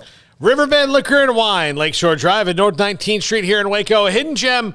You've heard us talk about it since day one of this program. And look, nothing's really changed there. They just can, maybe it has. They just continue to get better at what they do. Their customer service is second to none. They've got great inventory on whatever you need, especially craft beer. They're always rotating that out. They always have something new. They always have something new when it comes to spirits or wine. And again, a knowledgeable staff who won't let you get lost in the store if you're looking for something specific. And sometimes it's on the bottom shelf, and they can tell you, take one step back, one step to the right, bend down, and it's by your left ankle. Boom, it's right there. They just know it. A drive-through window that runs at Chick-fil-A type speeds.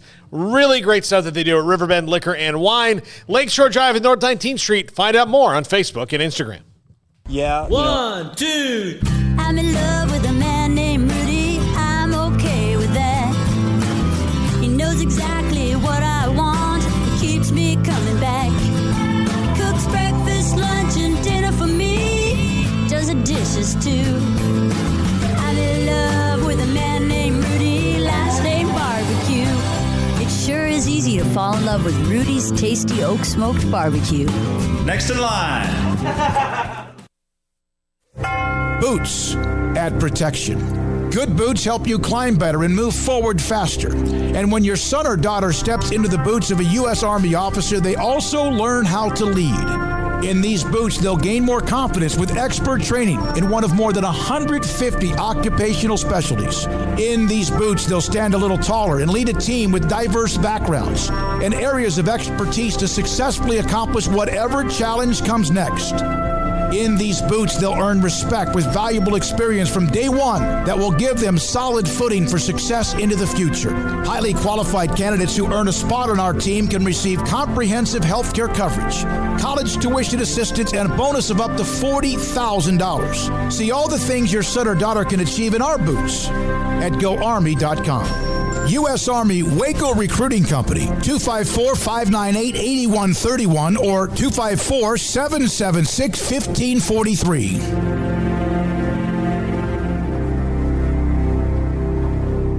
From the first workout to the last practice, sports is an incredible and rewarding challenge. Hi, this is Dan Ingham with the First National Bank of Central Texas, and we're proud to support each athlete, every parent, and our educators. From families, small businesses, to the biggest industry, we're here to help. With remarkable products like our free First mobile app, we've got banking ideas that fuel big dreams. That's the First National Bank of Central Texas. Familiar faces making local decisions. Member FDIC, Equal Housing Lender.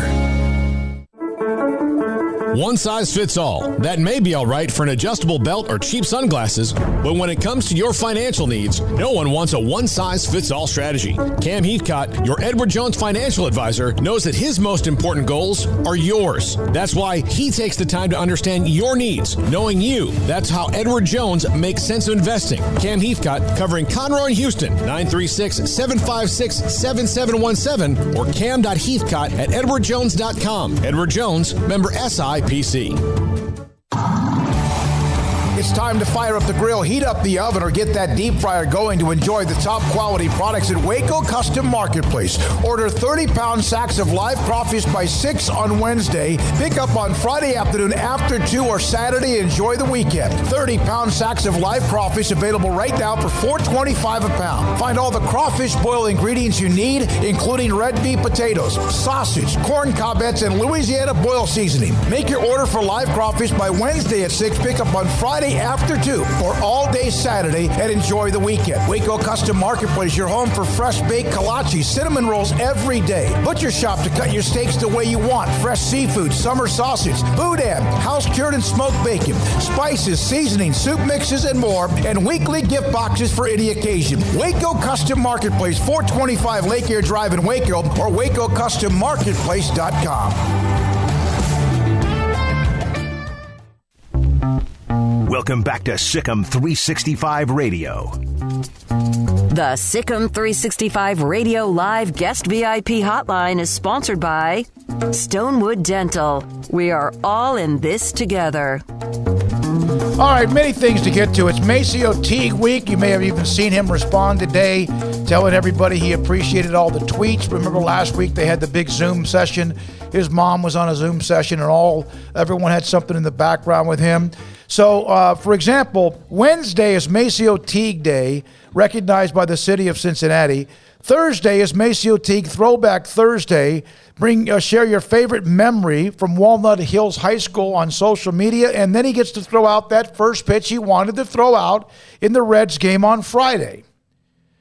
Davion Mitchell's going to have a parade Wednesday, I think it's Wednesday, in his hometown in Georgia. So a lot of these players, when they leave after tomorrow's parade, will still have much more to enjoy along the way. Well, and they threw out the first pitch on Friday at the Baylor game. It was great. Scott Drew threw what looked like a strike. A few other guys need to work on their baseball skills, little short hops to the catcher. But no, that was cool for them to have that opportunity. And, there's all sorts of positive pub coming out of this thing, including, the players themselves getting honored by their hometown. So I think that's awesome. And the more that the celebration continues, the more that we get to enjoy the national championship. So keep it coming. Eddie George will be the new head football coach at Tennessee State. Ed Tuttle Jones went to school there. He's also hiring Jeff Fisher as a consultant. I saw that. Maybe not the best move. That consulting gig. Best gig in all of college sports. Matt McClung, among the 1,800,000 million in the transfer portal, and might be testing the NBA draft waters. Wow. Texas Tech has been destroyed by the loss of Chris Reed. I had actually not seen the Mac McClung news. But boy, I'm going to spend some time tonight looking at Red Raider replies to see what the reaction to that was, because I know there was some hope that he might come back. I know there was some hope there's some thought that maybe he'd go test the NBA or whatever. But entering the transfer portal, I don't know about how much that was discussed. That they're struggling right now. I know they had a former commit that's not committed to UT. That flipped over the weekend. One of their better recruits, I guess. So yeah, Texas Tech.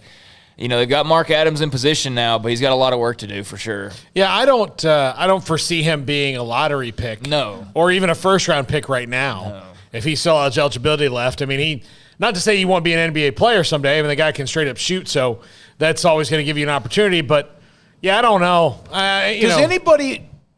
Does any school benefit more from other programs crumbling than Texas? Hard to imagine that one does. I mean, look at other. Okay, remember they raided Baylor's commit list. Tried to hire the guy that was like Art Briles, but 5 removed from Art Briles. Who's comparable in like each conference? Look, maybe Ohio State does in the Big Ten. I don't think they have to rate other rosters, do they? No, they don't rate other. But like they kind of just do their thing, and they've only been down for 2 years of the past 25. Yeah. So. By the way, Larry Brown will join us at 5:30. He was on that staff with Beard, and we'll discuss that. So there's I'm trying to think of who's on that equal footing. Florida certainly has it in their own conference or even outside. You don't see that, but USC has it. They hired last year the quote unquote best college best coach in the conference. They hired him as their basketball coach, so they they grabbed directly from a in-state school and a conference school. They tried to do the same thing with Art Briles in football. They did. And when that didn't work out, they basically just tried to steal his offense. So I don't know if as many, openly, like it's almost like incestuous, the way that Texas kind of works within the Big 12 conference. I don't know. I can't think of any other schools who go and hire other basketball coaches from within the same conference or go try to hire the football coach within the same conference. And they've done both of those things. All right. Or tried to in the last 10 years. I agree. Mark Berman had this story. He didn't break it or anything, but A.J. Hinch, who managed the team to the World Series, it was, of course, the controversial one, is back. A.J. Hinch to Houston as a Tigers manager. Had 481 wins in his time with the Astros, second all-time behind Bill Verdon. Rougned Odor, you knew this was going to happen. He delivered the game-winning hit. He had to shave his beard, apparently. I saw Emily Jones say he looks 12. He looks weird. He looks really weird. He then delivered the go-ahead run batted in, the RBI, in the top of the 10th in what became a win against Tampa.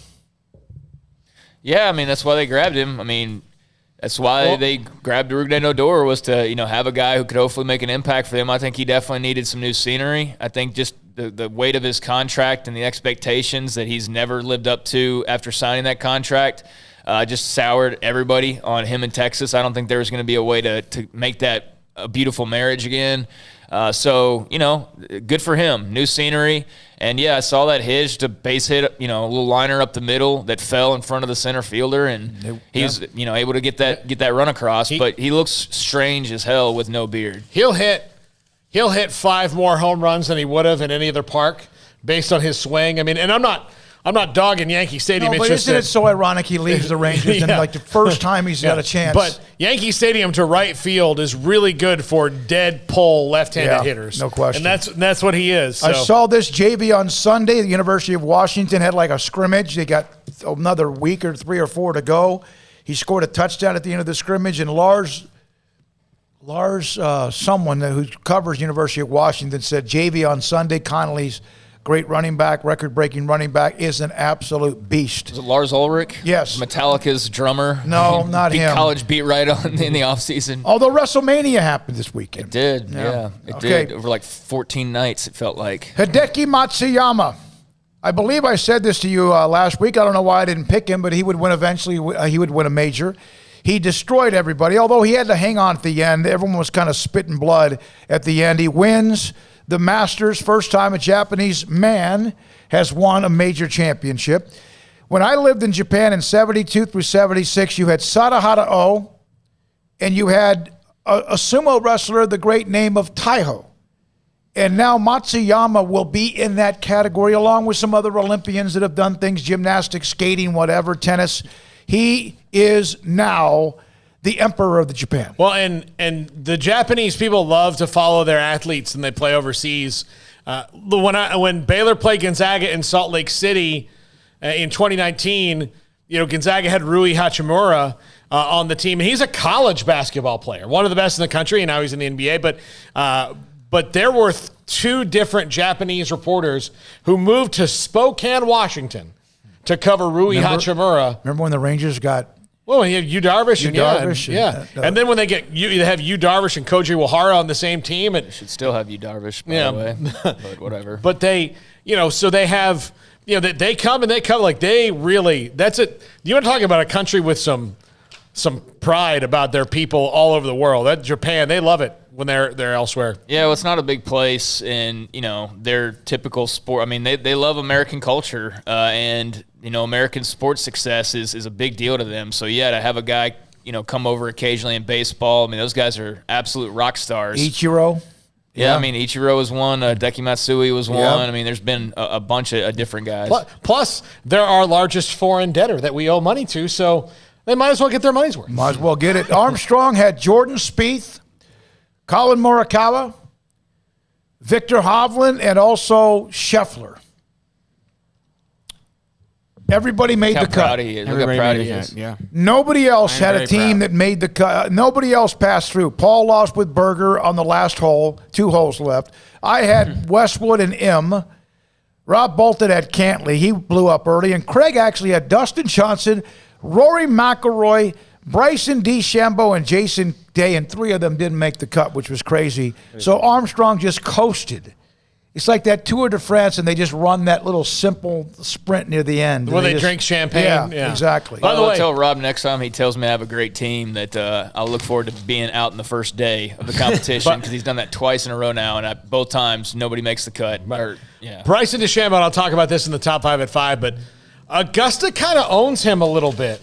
And I'll tell you what. He has those moments, like he hits a hole, so he hits a hole in one, and you think, oh, okay. But then you watch, like he had on Friday, he had this masterful round. He shot a 67 after, really not doing well on Thursday at all. And then Saturday and Sunday, he played like a guy who shouldn't have made the cut. It's not about blowing it everywhere you want as far as drives, because Mickelson's done that, Tiger's done that, Dustin Johnson You can do that at Augusta. It's the angles into the green. Mm-hmm. It's not that you can blow it over the trees or you can slam it into the trees. We saw guys getting Matsuyama constantly was having to scramble, and sometimes it cost him and sometimes it didn't. And he got really screwed on 15 with the ball going over the green, which some players did. I think I've seen one ball go over the green in 15 and go down the hill and in the water. Saw it like 3 times yesterday. You can blow it all over you want with your driver. You cannot. It's all about angles. Yeah, not just the fact you can hit a lob wedge or a 9-iron or whatever into every green. It's definitely possible to drive it too far. Yes. And then you can't control it. Yes. There are certain times. As close as Bryson was. So he did not play all that well, although he played a little bit better on a couple of rounds. Julian Edelman, just announced he's retiring. Was not medically cleared, and he's announced his retirement from the Patriots. Yeah, that's kind of out of nowhere. I mean, he's dealt with a lot of injuries, though. Already I'm seeing a lot of people out there speculating that he'll be a Tampa Bay Buccaneer soon, go join up with Gronk and Brady. And hell, I mean, if I was Tampa and I could clear him, I'd bring him on, no question, although they got some pretty good receivers, though. But, yeah, that's sort of out of nowhere. And Hall of Famer? He's going to be one of those guys you're going to debate like crazy forever. I immediately say no. Not but first ballot. I say no. But then again, I probably haven't dug into all the things he's done. He's going to have to work the system a little bit for a while. Means he has to go into the media. Yeah, by the way, yes. By the way, by having his Adam Schefter, by having his contract terminated for a failed physical today, former Patriots wide receiver Julian Edelman now becomes eligible for injury protection benefit. Per the CBA, available to all players in this situation, he can collect up to $2 million for this benefit. So that's why you heard about him getting cut before he retired. Yeah. Okay, Bill Belichick said that by any measure of what constitutes an elite NFL career, wins, championships, production, Julian has it all. Well, I mean, how about the fact that dude was a college quarterback at a small school and like a 7th-round draft pick, and he turns into a multi-time Super Bowl champion at wide receiver. You just asked the question if he's a Hall of Famer. Dude didn't even play receiver until he got to the pros. I mean, that tells you how great his career was. Went over 10 years in the league, which not many guys can say that, especially not 7th-round draft picks. So, yeah, it's an incredible career for a guy that I just can't imagine anybody other than himself had really high expectations. But you say immediately my thoughts, no, he's not a Hall of Famer. But I don't know his numbers like the back of my hand. So if I looked at those, maybe it tells you a different story. But I would think just automatically no. But I'm also very much like, I don't know. I feel like the Hall of Fame often has too many guys, and I say that for all Hall of Fames. That there's too many borderline guys, but I don't know. He might have a good case. Here's a note. Our Zach Gelb that we retweeted this from Sunday Night Football on NBC. Second all-time in postseason receiving yards. Of course, he was in the playoffs constantly. Yeah, every year. But people, and there are some voters. That's not a Hall of Fame stat, though. No, it's not. But you can add that and also this. It's like a guy that's a pretty good NBA player, but he was on 6 NBA championship teams.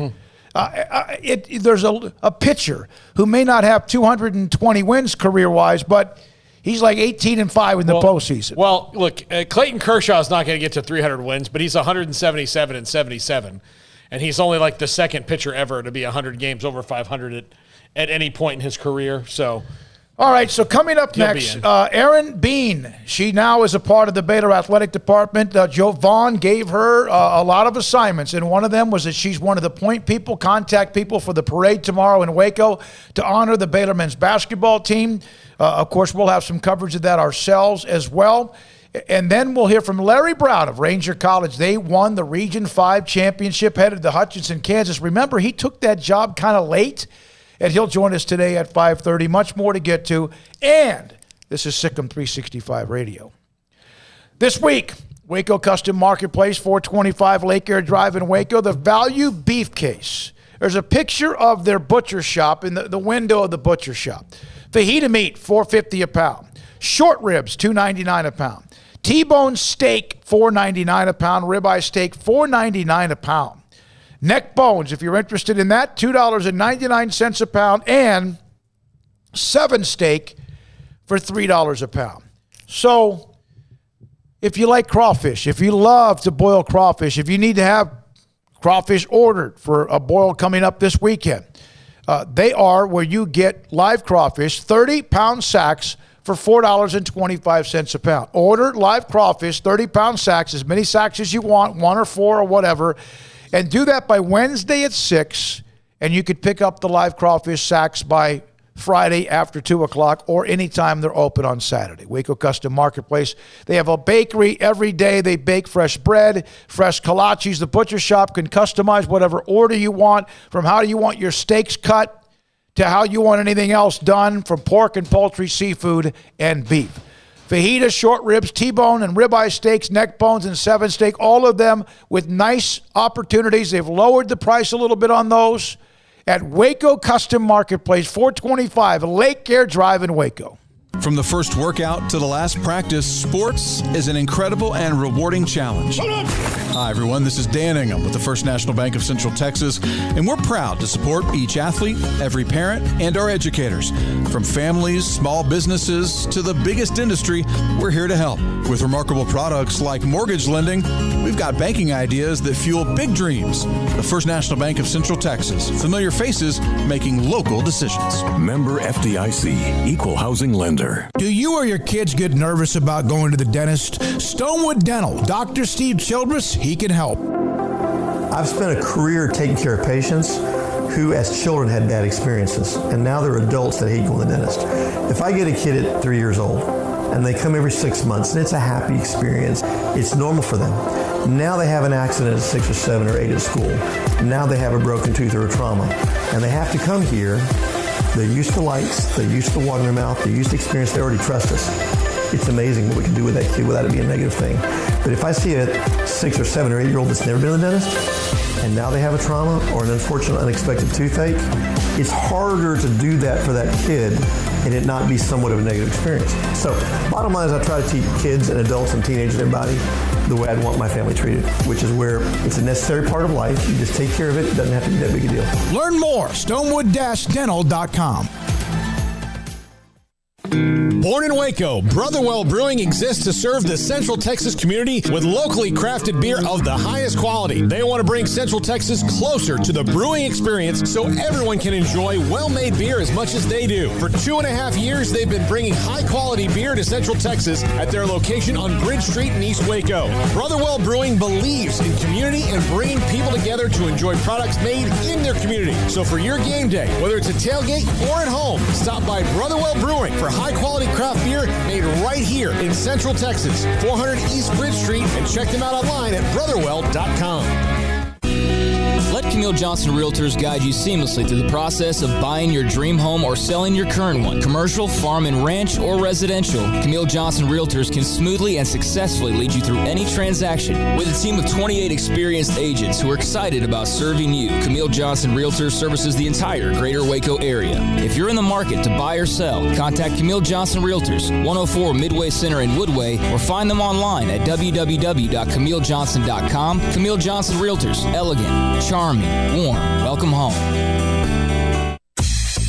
Southwest Sports Medicine and Orthopedics, the team physician of Baylor Athletics. Our doctors specialize in the diagnosis and treatment of any and all sports-related injuries. Celebrating over a decade of service in Central Texas, our doctors are equipped to handle a wide range of issues, whether it's your foot or ankle, orthopedic spine care, your hand or wrist, knee and shoulder pain, or if you're in need of our arthritis or total joint clinic. Come see us at the new Baylor Scott and White Ted and Sue Getterman Sports and Orthopedic Center. Trusted doctors at Baylor Trust, Southwest Sports Medicine and Orthopedics. Our goal is to get you back in the game.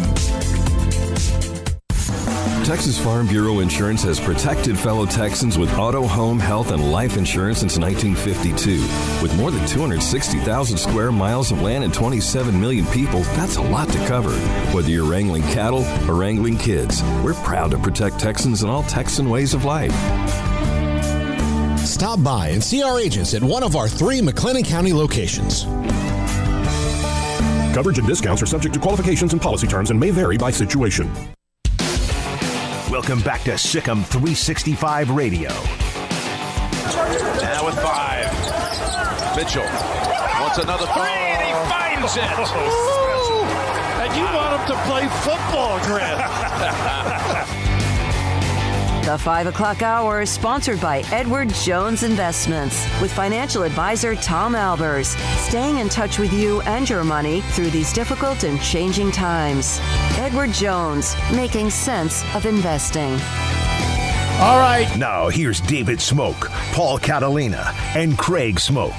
It gets me every time. Every time. There never fails on the 5 o'clock open. Also, there's this thing happening tomorrow. It's called a parade for the national champion Baylor men's basketball team. And there's some things that are pretty obvious that, it's a parade, but there are some logistics and whatever else that we'd like to kind of clarify. And so we brought in Erin Bean. She's the Assistant AD Strategic Marketing. Jovan is the one that brought Erin on, and she's called Erin kind of like a rock star for a rock star, because we know what we think of Jovan as well. Erin, good afternoon. Thanks for your time on SicEm365 Radio. How long have you actually lived in Waco? Well, thank you first so much for having me. I am about 2 months in Waco, 6 weeks. My first week was actually the beautiful snowstorm and ice storm that we had. I came from sunny Tampa, Florida, and thought, what did I get myself into? Well, Erin, I moved here from Tampa 15, 16 years ago. And believe me, I know how you feel in that I think ice is from the devil, and I didn't know what we did to anger God. Well, I've lived here for nearly 40 years at this point, and I've never seen anything like what we saw. So, yeah, that was new for everybody. Well, I lived in Alaska. And no, I'm just kidding. I'm just trying to have fun with it. So here, hey, by the way, welcome to Baylor, and now go help us throw a parade that we win the national championship as a school and athletic department. How big of an undertaking is this for you and the school and the city? And when did this start? Because you want to be careful about planning it, like talking about a no-hitter before there's a no-hitter. Yeah, so, what an opportunity to join Baylor. I call it perfect timing. This is kind of my bread and butter. I enjoy the craziness. So we started the parade planning, I want to say about a week before. When we made the Final Four, we just kind of internally chatted about, hey, Baylor has a great history of throwing these parades. And so we just kind of said, we don't want to jinx it, but just so it's kind of on the horizon, what could we be thinking about and what could we kind of start to prepare? So we have a great team in place in Baylor Athletics. And then the moment that ball or that clock strikes 0, I swear there were group chat texts going all around of, all right, what do we need to do? And the first thing was, of course, that welcome back, getting our boys back to Waco and really throwing a celebration. But then from that moment on, we were hitting the ground running and trying to plan as much as we can. The city of Waco has been an outstanding partner. We love working with them. It's been my first time working with them, and it's just been so much fun. And they know how to handle all of their logistics, and we're kind of going on the fly. But what's been fun about this parade is it's a little bit different. We are really inviting alumni back to walk in us. Coach Drew really believes that their success is on the shoulders of our Baylor alumni, and so we're excited to welcome that back to walk in the parade with us and their families. And then you will see actually the coaching staff on the ground. They want to walk. They feel this is much Waco's championship as much as it is their team's championship. So they really want that atmosphere of we're all in this together and this belongs to all of us. So you'll see some really nice cars, but at the same time, I think there'll be a little bit more of an intimate feel throughout the parade. So did that change what you initially heard parade? You thought an alumni and all these people, how many cars are afloat or anything you'd have to get? Oh, yeah. I actually reached out to some of our partners. Our team reached out to our partners, and we were like, I think we're going to need 100 cars. I was panicking. I was like, we're going to have to put 5 people in a car, and that's still not going to be enough. And then everyone kind of talked me off the ledge. And logistics-wise, we're working with our partners at Chevrolet and Dodge in town, and they're providing the vehicles. But that's been the first thing. First thing you got to line up is vehicles. How many do you need? And then you kind of work backwards from there. Who needs to be sitting in them? How many can we fit in each one? So that's where we start. And then we, put in place.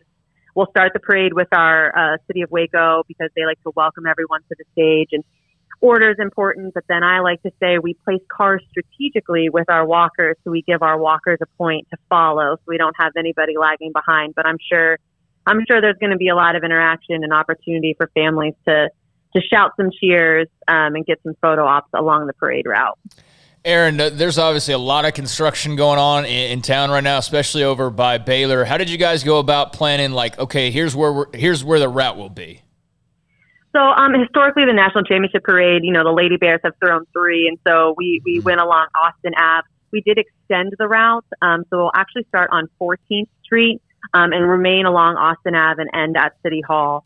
But due to construction, we are encouraging everyone to give themselves ample time. Parking obviously is a concern for everyone. So we're trying to make sure that there's plenty of space for people to park. And then obviously we are still in the midst of pandemic. So we want to make sure everyone has plenty of space to spread out. And we'll be providing some masks with that awesome national championship logo along the parade route. So we're excited to make sure that everyone is safe. And we're keeping our players safe and our family safe and still having a great atmosphere. When does it actually start? The parade starts at 6 o'clock tomorrow night. Like I said, it'll start at 14th Street and then it will end at 3rd Street right at City Hall. There will be a ceremony immediately after, probably about 10 minutes after the parade ends. So if everything goes according to plan, that ceremony will start between 6:30 and 6:40 is my best estimate that we'll have Coach up there. What's really exciting, one thing I learned is that there's actually 2 national championship trophies. You know, the team was presented with the NCAA trophy, but the NABC, who has been doing a little trophy tour around town, also will present their trophy tomorrow during the ceremony. So that'll be a really fun thing to see and have the team hoist another trophy. It's beautiful. It's glass. Mm-hmm. It'll be great to see. I was going to say, be careful hoisting that one. I don't know if you guys have seen a picture. That's a big old trophy right there. Big old glass trophy. It's beautiful. But, yeah, I'd be nervous holding it. That's just me, though. Aaron? Oh, yes. I'll be nervous, too. So we have had, not just during the season, but especially in the last 2, 3, 4 weeks as they've made this run through the tournament. And today we've had former players. Tomorrow we'll have former players. And we talked to one that played back in the late 70s, early 80s, Terry Tegel, one of the famous players ever. And he's in town. And others who from other decades, not just Scott Drew's era, but there's a lot of former players, alums, et cetera, coming back to be a part of this. How much time and effort and how much to try to corral on exactly who's been coming back and how many? Well, whenever I figure that out, I'll be sure to let you know because it's still ongoing. We are coordinating with people. It's kind of like that old saying, have your people call my people. Yeah. We're calling a lot of people. So it's a great problem to have, all these amazing people coming back. I'm not going to give any teasers, but we do have some recent alumni, some big names coming back. And then obviously, like you said, Mr. Tegel will be in the parade as well. So we're excited to have them. I think we're looking at about 100 alumni walking in this parade, and for a Tuesday night, I'm not sure how many other places could bring that many people back. It just really speaks to the program and to Baylor University. Aaron Bean, Baylor Assistant AD for Marketing Strategy, on tomorrow's parade that starts at 6 o'clock will end around 6:30 or 6:40 before they have the presentation with Coach Drew and company as well. The logistics, the traffic, what am I missing? Anything else you want to throw in there, Aaron, to help us out? Obviously, people, if they can get along the route, whatever they can do, right, other than just be smart with where they are? Yeah, absolutely. Just try to be smart. All of Austin Ave, like I said, we've extended the parade route, so it'll start at 14th Street. We're going about 10 blocks. It'll be all along Austin Avenue, and then we will have the Baylor Bookstore will have some championship gear on sale. If you haven't had a chance to buy yours, you'll be able to purchase some at the ceremony site. But get there early, give yourself lots of time, and we're excited to celebrate with everyone tomorrow. All right. Thank you, Aaron. Welcome to Waco. And it does, by the way, you will forget about that freeze. You'll wish it was here here very, very soon. Yeah. Believe me. Well, you're from Tampa. I don't have to tell you that. You're from Tampa. Exactly. Yeah. I'm holding you to that. Yeah, we will. We got a lot of Tampa ties on this table that we're sitting at here right now. Yeah. Craig's uncles, grandfather and grandmother used to be in the area. My 3 brothers. Paul, you have yours, right? Yeah. It's unbelievable. Aaron, again, Jovan says a lot of great things about you joining the group, and good luck tomorrow with everything, and thanks for your time. Thanks for having me. Looking forward to it. Aaron Bean, Baylor Assistant AD for Marketing, Strategic Marketing, with us on SicEm365 Radio. So she said 100 plus former players expected. Yeah, and you wonder maybe, I don't know if this is, we always text if some former assistants who have been a part of the staff. Jim Howler, he'll be a part of that. But think about how many guys they haven't gotten a hold of who decide that they're going to go. Oh, yeah. And then just show up and all right, well, here you're in. Yeah, and see, for example, if there's a big football game, and of course Baylor 2 years ago had all those great games when they're on the way to the Sugar Bowl, but you have to check in. You just can't walk into the gate, so... Yeah, and I think it's great. I think it's great that it's some different eras. Henry Dugard, who we had on an hour ago, is dying not to be able to make it. He can't make it. He's in Houston. It's only a 3-hour drive, but he just can't make it here. He said he would love to be here. And, of course, there's a lot of players who are overseas. And maybe some of them can sneak back in for Manu quick hit. Lecomte is overseas right now, I think. Well, I mean, Tweety Carter's in Portugal. We know Epe Udo's in China, among others, So that's not just a little Southwest flight. That's not a Spirit Airlines bump and run. You can't do that. You can't skip it across the pond at 16. I can tell you right now, if Spirit Airlines flew international, I would just count on my life ending like Lost. I would never go international. I would never ever take a Spirit flight across the ocean. No way. We were trying to figure out because when I went to Indianapolis, it was a round trip. But then all of a sudden, here comes Baylor. They win their Sweet 16 games, and they get to the Final Four. So Paul and I, we're back and forth, and all of a sudden, I think you realized, and I didn't, we don't have a flight back for you now. And all of them are starting to get booked up because Houston was in it, and Baylor was in it, and, of course, a lot of people were flying out of Indianapolis, and we found a way, and it was pretty good. Early flight, but it was fine. It was get back as soon as possible. But we even went on Spirit Airlines because we were starting to get a little bit nervous about, am I going to be stuck in Indianapolis an extra couple of days? I'm surprised that's how bad it was. Their pop-up on Spirit Airlines doesn't go, why? What are you bothering us? Or maybe with you and me or Craig, because he lost his luggage, and it was actually not lost, it was in the airport in L.A., is like, haven't you learned your lesson about us? You know what was really weird about that, though, was, do you remember, Paul, my luggage was just, sitting there. Yeah. It was like it hadn't moved in an entire week. The weirdest part was... From when we arrived? Yeah, but not even on a conveyor belt or anything. When we it was finally, just sitting there. Yeah, when we finally got your last bag back, because we got yours and John Machota's delivered to my room when that all went down, because I had been calling them for 5 days, I think. Yeah. And we were there for 11. And so... we go back day 11 or 12. We're on the flight back, and I had already said, all right, we're just going to have to mail it to this address. And Smokey says, hey, why don't you just call them and see if it's here? And we were already through security. And they're like, yeah, it's been here since Monday. And I'm like, Monday? Yeah. And I was like, why would it still be? Why didn't you bring it? They're like, well, you told us not to. I'm like, I said on the phone, why the bleep would I do that? Yeah. No, I don't want my luggage that I've been calling you about this entire time. Silly. We have Kendall Brown, who's a 5-star commit and signee with Baylor. What is his thoughts? I saw Ashley Hodge had a note on the site. Here's a 5-star player, Kendall Brown, one of the best players in the country. They have that great recruiting class, top 5 class, with Jeremy Sohan and also Langston Love. Up next, Kendall Brown on Baylor's national championship. And then Larry Brown from Ranger College on a trip to Hutchinson. This is SicEm365 Radio. Alan Samuels, Dodge Chrysler Jeep Ram Fiat.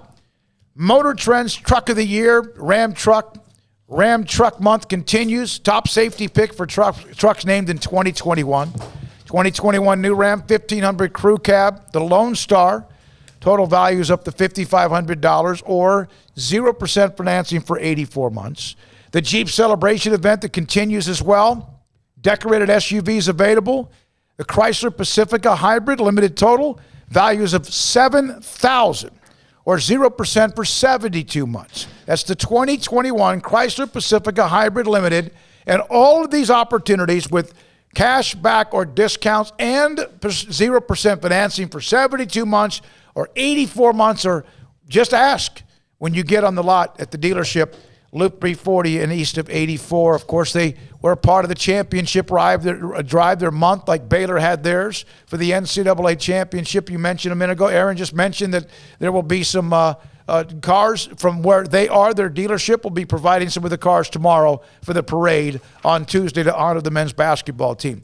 Go by Alan Samuels, Dodge Chrysler Jeep Ram Fiat, AJ, and all the other great sales reps. He's the one that sold me a car back in, May of last year. Ted Teague runs the mothership, and, of course, they do a great job. Loop 340 east of 84 in Waco. I hate my job, but I don't mind getting up in the morning. I dread each day, but I can't wait to get out of bed. You ask me why, and what I'll say to you is true. Well, you can get breakfast tacos at Rudy's Barbecue. Scrambled eggs and brisket, they ain't fooling around. Sausage wrap, son, they're the best in town. Barbecue for breakfast, yes, it's true. Put a smile on your morning at Rudy's Barbecue. Next in line. It's a name and a memory that called us back. It's a belief and a labor that will carry us forward. It's a time and experience that will make you return. The new Bear Ridge Golf Club, a space revitalized, a course restored, a new experience. For a tee time today, call the Pro Shop at 254-848-7800. Go to BearRidgeWaco.com, just south of Waco on Highway 84. Come join us at Bear Ridge Golf Club.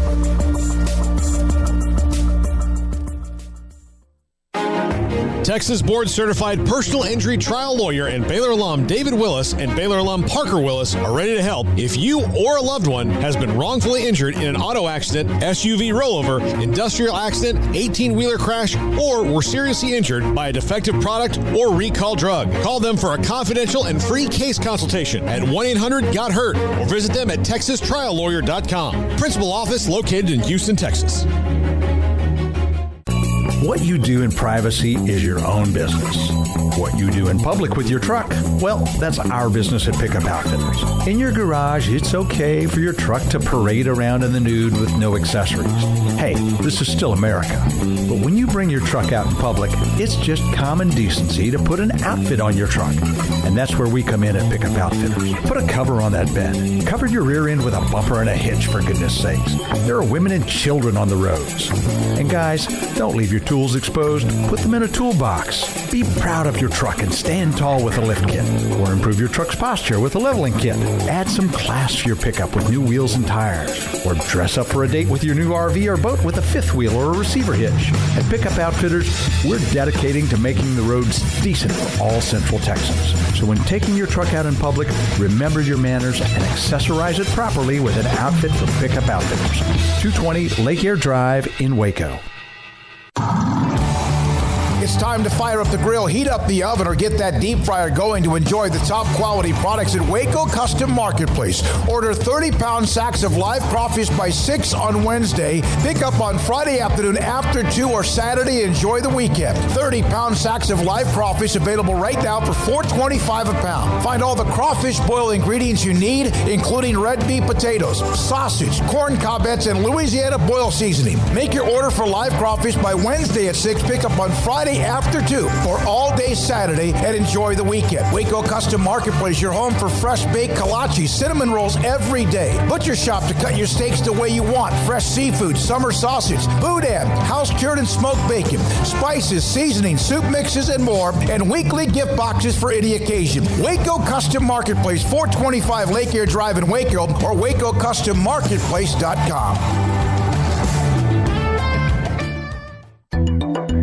It takes time to reach goals. It's a truth that applies to more than sports. It goes for your financial goals as well. You work hard for your money, and you deserve an investment strategy that lines up with your game plan. And Tom Albers, your Edward Jones financial advisor, can help. If your financial investments aren't putting forth the effort you desire, stop by today for a financial review. Tom Albers, 4301 Lakeshore Drive, 254-776-7605. Edward Jones, member SIPC. Welcome back to SicEm365 Radio. The SicEm365 Radio app is sponsored by Alan Samuels Dodge Chrysler Jeep Ram Fiat in Waco. Your friend in the car business at Loop 340 and east of 84. Come by. Let's be friends. So Baylor will celebrate the national championship yet again tomorrow with that parade. We just discussed it. A lot of players moving on to their next part of their journey and chapter in basketball and life.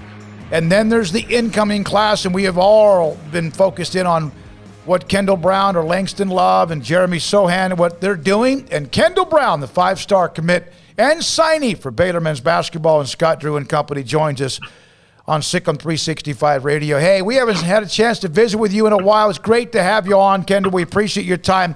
What was going through your mind as you saw Baylor wrapping up the national championship? I was just overjoyed. It was really exciting to see get their first national championship, because that's going to be next year. It's just you can just see the hard work and dedication that they put in over the season. When you, as a recruit watching the game, as someone who's committed, how hyped did you get, knowing that, man, I'm sure you have some doubt sometimes about did I make the right choice, but when your team wins the national title, it has to wash most of those away, doesn't it? Yeah, definitely. Just watching that like I can just tell that I made a great choice. Just like the whole family aspect, you can see it on the court. Like this is going to be a great fit for me. Kendall, were you expecting them to beat up on Gonzaga the way that they did? Yeah, I did. I never had no doubt in them, but a lot of people had Gonzaga, and I was just telling them, like, don't do it. Like, take the Bears. Don't do it. Don't do it. I actually saw Gilbert Arenas was on a podcast. I think somebody put it up on the site, and he was talking to somebody on the podcast, and he said, listen, there's the difference between what Baylor had and what Gonzaga had. Baylor and both of them have NBA-type players, but Baylor has dogs. They have dogs. Mm-hmm. Is that? Can you kind of describe what you saw? Oh yeah, just the way they play defense. Like you can just see, like they were focused. They had a goal, and they just came out and like no one was gonna like they controlled the game basically. Can you picture yourself in that same moment here pretty soon when you have a chance to team with who they have now, plus Jeremy and Langston, and you joining the program? Yeah, definitely. Just like me, Jeremy and Langston, we definitely just all see each other like in that moment. All of us just winning it again or going to the Final Four. Do you like the way that the style of play has morphed to where it doesn't matter who you are 1 through 8, you're going to be able to, or I mean, it could be even 10. I mean, depending on how the rotations go. But 1 through 8, they had just this rotation that everybody contributed, and it was like a firing squad. Yeah, just the whole style of play. It's great. No one's selfish. Everyone just contributes in a single way, even if it's not scoring, and that's what's really great to me. Kendall, when you look at expectations, how much do you embrace expectations? Because as you know now, I mean, they're going to be coming into next season with a target on their back. There's going to be a lot of people expecting the world from Baylor basketball. How much do you embrace that? I embrace it a lot. I can kind of relate. Like this is like with my last high school season. We had a lot of expectations coming into my senior year, and as a team, like we all just got like one goal. So just coming in and just, I'm pretty sure they're going to be able to handle it great. So. You had a great year. The national rankings are a little bit sometimes, I don't, it's hard, right? Because everyone's from different eras or regions or states and styles or whatever. But you closed out with a great run, and I think beat IMG out of Florida. They were the 4th-ranked team in the country based on what was going on with the rankings, the Geico Nationals. Your thoughts about that moment? Yeah, beating them just kicked off like one of our great seasons in our school's history.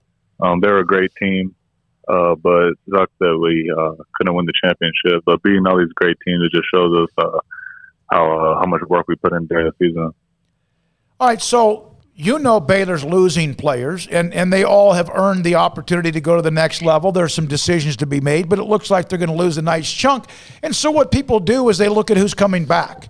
And then sometimes they forget about who's coming in, and that includes the names that I've mentioned with you, Langston and Jeremy, as well. Your thoughts about how quickly and the expectation standard. You are a 5-star elite player, top 5 recruiting program. How much can you guys immediately contribute, you think, to Baylor? I feel like we can come in and contribute a lot right away. We're all just hardworking kids coming in. We come from great programs and just great coaching. And coming in under Scott Drew, like we're just ready to work and just be developed. How much did you get? How much did you stay in contact with players who were on the team that might be leaving, Davion, Jared, whoever, Vital, and those who were coming back? Is there a lot of contact between the two of you? I'll say a little bit. I don't really like to bother them or allow them like that, but they know that I rock with them and I'm gonna be with them until it's over. What about from the coaching staff? Yeah, I talk to coaching staff a lot. Talk to Nunez a lot. He's from Minnesota. So that's got a real good relationship with all of them. Kendall, how much does it mean as an incoming player to know the type of fraternity and the brotherhood that the men's basketball alums have? I mean, we just had a guest on talking about their national championship parade tomorrow. There's going to be over 100 former players in attendance. We've had a lot of people here recently just talking about being involved in the program. How much does that mean to you, not only walking in knowing that former players are going to be there for you guys, but also when your career ends, that there's that type of fraternity as well? Yeah, that was really big for me coming here. I guess you can just tell there's like the family aspect on the team, and just like I didn't want to go to a program where it was just like everyone's thinking about themselves and no one's going to have your back if things go wrong. Like we come in here, we know that they're going to have our backs no matter what. What was the exchange like between you, Jeremy, or has it been like between you, Langston, and Jeremy over these last few weeks?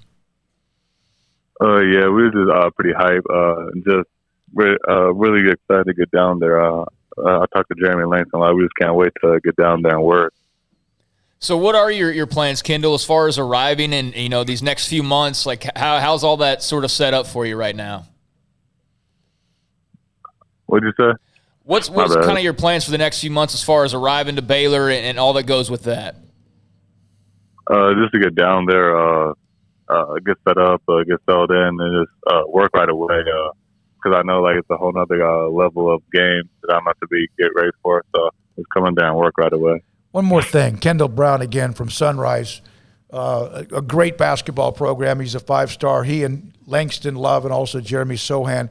Here's a picture. There's a video of you dunking, but it says this about you, which describes Baylor. An elite athlete and defender. A great cutter driver impacts the game without scoring, but can really score. Extreme versatility. An elite athlete, and the part that stood out to me was defender, because that's what helped them win the national title. How important is that to you as well, to be known as a guy that can play defense? It's big. I like to be known as a two-way player, not just like a one-sided player. Just growing up, I've always been good at defense, and having my defense lead to my offense and just carrying that to college is going to be big. Can you see one day when you have been at Baylor, what year it might be, that you might have a parade? Well, you say my bad.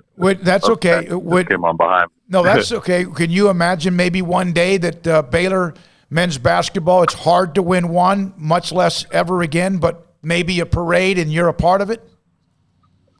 Yeah, definitely. I'm really looking forward to that in the future. I know that it's going to happen, but I just can't wait till I get to be a part of it. Kendall, thanks for your time. I know you just got finished with a workout. Thanks for being a part of the show today. Yeah, no problem. Thanks for having me. Kendall Brown, Sunrise Christian High School forward, a 5-star. He and Langston Love, we've had them all on. Jeremy Sohan, and what the national championship meant to those incoming, the infusion of talent. That's what you do. And then that doesn't include whoever they might pick up in that. How many did Alvin Brooks Jr. say? 2,000 people in the transfer portal. That's not even counting Division II. Yeah, and if you're a Baylor men's basketball fan, you can't really hate on the transfer portal too much, because without it, they wouldn't have I can't say JTT. Everyday John. JTT is better. I know he doesn't like it, but that's just so much easier. But Everyday John, Adam Flagler, Maceo Teague, Jared Butler, Mitchell. Think about that. That's the majority of the impact of that team are transfers. I'll tell you, that team, Manu Lecomte, of course, JUCO is a different thing when you talk about some of the JUCO guys they got, but Manu, Freddie. Well, Epe Udo was a transfer. Yeah, all those guys. Yeah, there's a lot of them. But Scott's been magical with it. And Makai Mason from Yale, exactly. All right, when we come back, Larry Brown, he's been everywhere as a coach. His son was the coach at Midway. Larry's been at A&M. He's been at Bryan. He won state titles. He's been at Texas Tech under the Chris Beard staff. Of course, he's now at Ranger. And they're headed to Hutchinson, Kansas for the NJCAA tournament after winning Region 5. Larry Brown, in such a short amount of time, has done it again, and he's next on SicEm365 Radio. Richard Carr, Buick GMC Cadillac. They've got great deals continuing to go on at Richard Carr. They've been taking care of folks all throughout the pandemic times with great deals. Dealership's been open. You've been able to swing by, or they've been able to bring the cars to you because customer service is their number one priority. And their customer service is part of the reason why they've been in business for so long and why right now they're able to celebrate 22 years. That's right, the 22-year anniversary sales event is continuing on at Richard Carr with big anniversary savings that includes both pre-owned and all-new cars and trucks on the lot. And those models include, 3 big rows of first-class seating, power, tech, safety, and superior ride. The Buick Enclave is second to none, and during the Richard Carr anniversary sales event, you can save $8,500 on Buick Enclaves. There's also the power and luxury combo in the GMC Sierra truck that is unique in its own right, and you can save $8,000 on a 2021 GMC Sierra, or save $7,000 off a 2021 GMC Acadia, or $6,750 off 2021 GMC Terrains. And as I mentioned at the start, Richard Carr Motors, they're your local family dealer. They're also proud Baylor Bears who want to earn your business with great prices, free oil changes with a new purchase, and priority warranty service on all vehicles purchased. So come by their clean and disinfected showroom to take a test drive, or as always, they can bring the test drive to you. It's the big 22-year anniversary sales event going on now at Richard Carr. With so many companies and policies out there, it gets so confusing shopping for insurance, and I never know if I'm getting the policy that's right for me. Luckily, I met the team at the Niche Group Insurance Agency. With the Niche Group, you can go to one company and get access to coverage options from many insurance carriers, and you get to speak to a real person about your specific coverage needs. With the Niche Group, I know I'm getting the right coverage at the right price. If you need insurance, talk to the experts at the Niche Group at 1-800-258-8302. At Marco's Pizza, get craveable pizza made the Italian way with dough made from scratch, an original sauce recipe, 3 fresh signature cheeses, and premium toppings you love, served hot and safe. Right now, you can get unlimited medium one-topping pizzas for just $6.99 each. Why stop at just one? Order with your app or at marcos.com for curbside, carryout, or delivery today. Marco's, pizza lovers get it.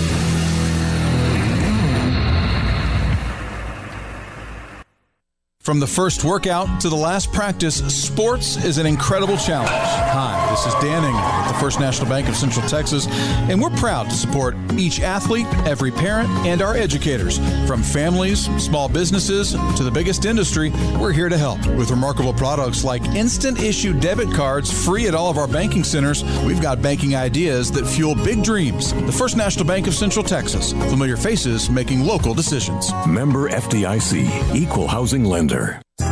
Riverbend Liquor and Wine has their easy-to-access drive-thru open and convenient and clean in-store location on the corner of Lakeshore Drive and North 19th Street in Waco. Riverbend Liquor has the best and most extensive variety of craft beer selections in Waco, and Balcones whiskey, including single malt, pot still, baby blue, rye, brimstone, and the all-new Lineage in stock. Riverbend Liquor and Wine, family-owned and operated, and a hidden gem in Waco on Lakeshore Drive and 19th Street. And find out more on Facebook and Instagram. Southwest Sports Medicine and Orthopedics, the team physician of Baylor Athletics. Our doctors specialize in the diagnosis and treatment of any and all sports-related injuries. Celebrating over a decade of service in Central Texas, our doctors are equipped to handle a wide range of issues, whether it's your foot or ankle, orthopedic spine care, your hand or wrist, knee and shoulder pain, or if you're in need of our arthritis or total joint clinic. Come see us at the new Baylor Scott and White Ted and Sue Getterman Sports and Orthopedic Center. Trusted doctors at Baylor Trust, Southwest Sports Medicine and Orthopedics. Our goal is to get you back in the game. With more than 160,000 alumni worldwide and counting, the Baylor family is growing. And through the university's expanded Baylor alumni program, the family is growing closer. With hundreds of local volunteers planning events in cities and towns around the country, you can gather with fellow Bears no matter where you are. So, get connected, get something started, get involved, and make plans to get together with Baylor alumni. Visit us at baylor.edu/alumni. Boozers is the wedding ring store and more. If you're ready to get engaged or already married and want to upgrade your wife's ring for a special anniversary, Boozers is the place to go. With the largest selection of premier quality diamond engagement rings and wedding rings in Central Texas. They have 7 cases with over 300 styles of rings from top designers like Natalie Kay. Choose from yellow, white, or rose gold, plus beautiful top quality loose diamonds. With an in-house jeweler, they can also custom make anything you want. Bring in a picture or drawing and let let Boozers create your one-of-a-kind pendant or ring. They can even use some of your old gold and diamond jewelry to create something new. At Boozers, you'll find a great selection of quality timepieces, and Boozers is the place for expert watch maintenance and repairs, too. They specialize in expert Rolex watch repair for fine jewelry, watches, custom work, and more. Go to Boozers on Valley Mills and Lake Air Drive in Waco. Boozers, the wedding ring store and more. Welcome back to SicEm365 Radio. SicEm365 Radio is presented by IdealMRI.com. High-quality MRIs for $497 or less. IdealMRI.com. Your health is important, so is your budget. Very late in the game, Larry Brown back at in college basketball coaching at Ranger College, and now they have, by the way, punched their ticket to the national tournament, the NJCAA tournament in Hutchinson, Kansas, after winning Region 5. And Larry Brown, the Hall of Fame coach at so many different levels, joins us. Former Baylor assistant joins us on SicEm365 Radio. I know that everything you do, it seems like you touch it, it goes gold. But was this a year early for you? Did you feel pretty good this team was going to be special? Well, I took over around Thanksgiving time because, after I was coaching at Texas Tech with Chris Beard, and then I helped my son out at Midway. Yep. I wanted that experience. And then I was actually going to retire Smokey out in Florida, and then Dr. Campion. I had been here at Ranger before for a couple of years, and so he called me, and I went out there and took the job and just trying to win one more game at a time. But it was a good experience. The kids have really bought in, and I think that, we're right where we need to be. When did you hit your stride this season with these guys? Well, we started slow. We actually lost a game to Odessa at home, and we lost at Grayson. But we only had 1 day of practice going into Odessa and 1 day of practice going into Grayson because of COVID quarantine. So we'd been in quarantine for 7 days both those times. So it was quite unusual this year for everybody, and not just us. But so then we got playing conference and just got better and better. We beat Grayson at home, and then we just got on a roll. I think we've won 15 out of our last 16. Sean Hunt, by the way, said hi, and I know you probably stay in touch with him as well, but there was a game where MCC was rolling, and didn't you come in, or was that at your place? I can't remember which one because we know how good they are, and you came in and got them pretty good. Is that kind of one of those eye-opening moments where they started to have that belief as well? Well, the first game down at MCC, it's always hard to win on the road. We won a close game by 3 down there, and they were undefeated at the time, and I think ranked nationally. And so it was a good win for us, on the road. And then we got them at home, and played pretty well there. And then we also played them again in the conference tournament. You've been there before. How much did that help? And I think we even asked you that when you took the job, but you knew the landscape, even if it's changed over a decade. How much did that help? It's just, it depends what kind of players you got. It's all about the players. And it was good. I was here, and then Billy Clyde came in and replaced us. And then he had built this thing up, and had some great success. And then I'm just trying to extend the tradition here. Larry Brown, head coach at Ranger College. They're headed to Hutchinson, Hutch, as they say, and the NJCAA National Tournament. It starts next week. You were on staff with Chris Beard, like you said. He's now at Texas. What do you think about that move for him?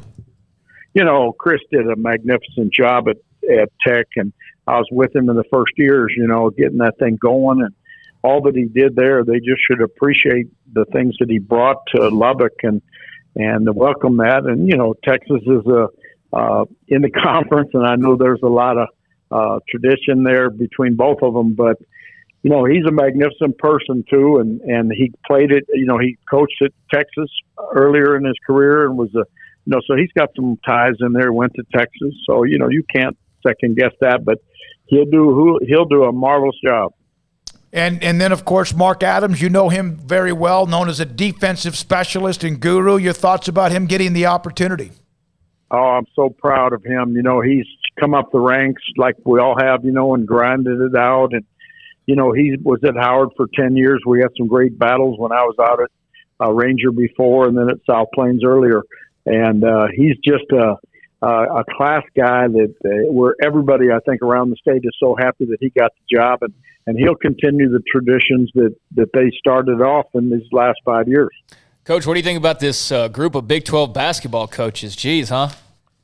Oh, they're good. The staff that Beard put together down in Texas has got a guy from Kansas as one of the assistants. He's got Chris Ogden back with him, who was at Texas before. Rodney Terry back with him from UTEP, and he's built a great staff there too. And it'll be fun watching the Big 12. Baylor Bears. How can you not appreciate them? That's probably the success story of the century, in my opinion. The job that Scott Drew did, because I was there before Scott and before Coach Bliss was there with Harry Miller, and but the job that Coach Drew did is second to none. I mean, and they deserve everything they're getting. One of the best defensive teams I've ever seen out there, and they had a bunch of guards out there that could really play. And Mark Battle is he's a glue guy, and just does everything. Well, when you were at Tech, you faced them. You saw them. They were getting better. And, of course, he's had some runs to the Elite Eight, losing to Duke and Kentucky in the past, but that was over basically almost a decade ago. Could you see then, it was right before they made the change to have the guards, and Tristan Clark, I think, was injured. I don't remember exactly the timeline with you in Texas Tech. Could you see then that they were getting to that point? Yeah, they were moving in that direction. It's kind of ironic, the fact that they moved away from their zone. Baylor has always been noted for their tough zone back in the days because it was so long and athletic.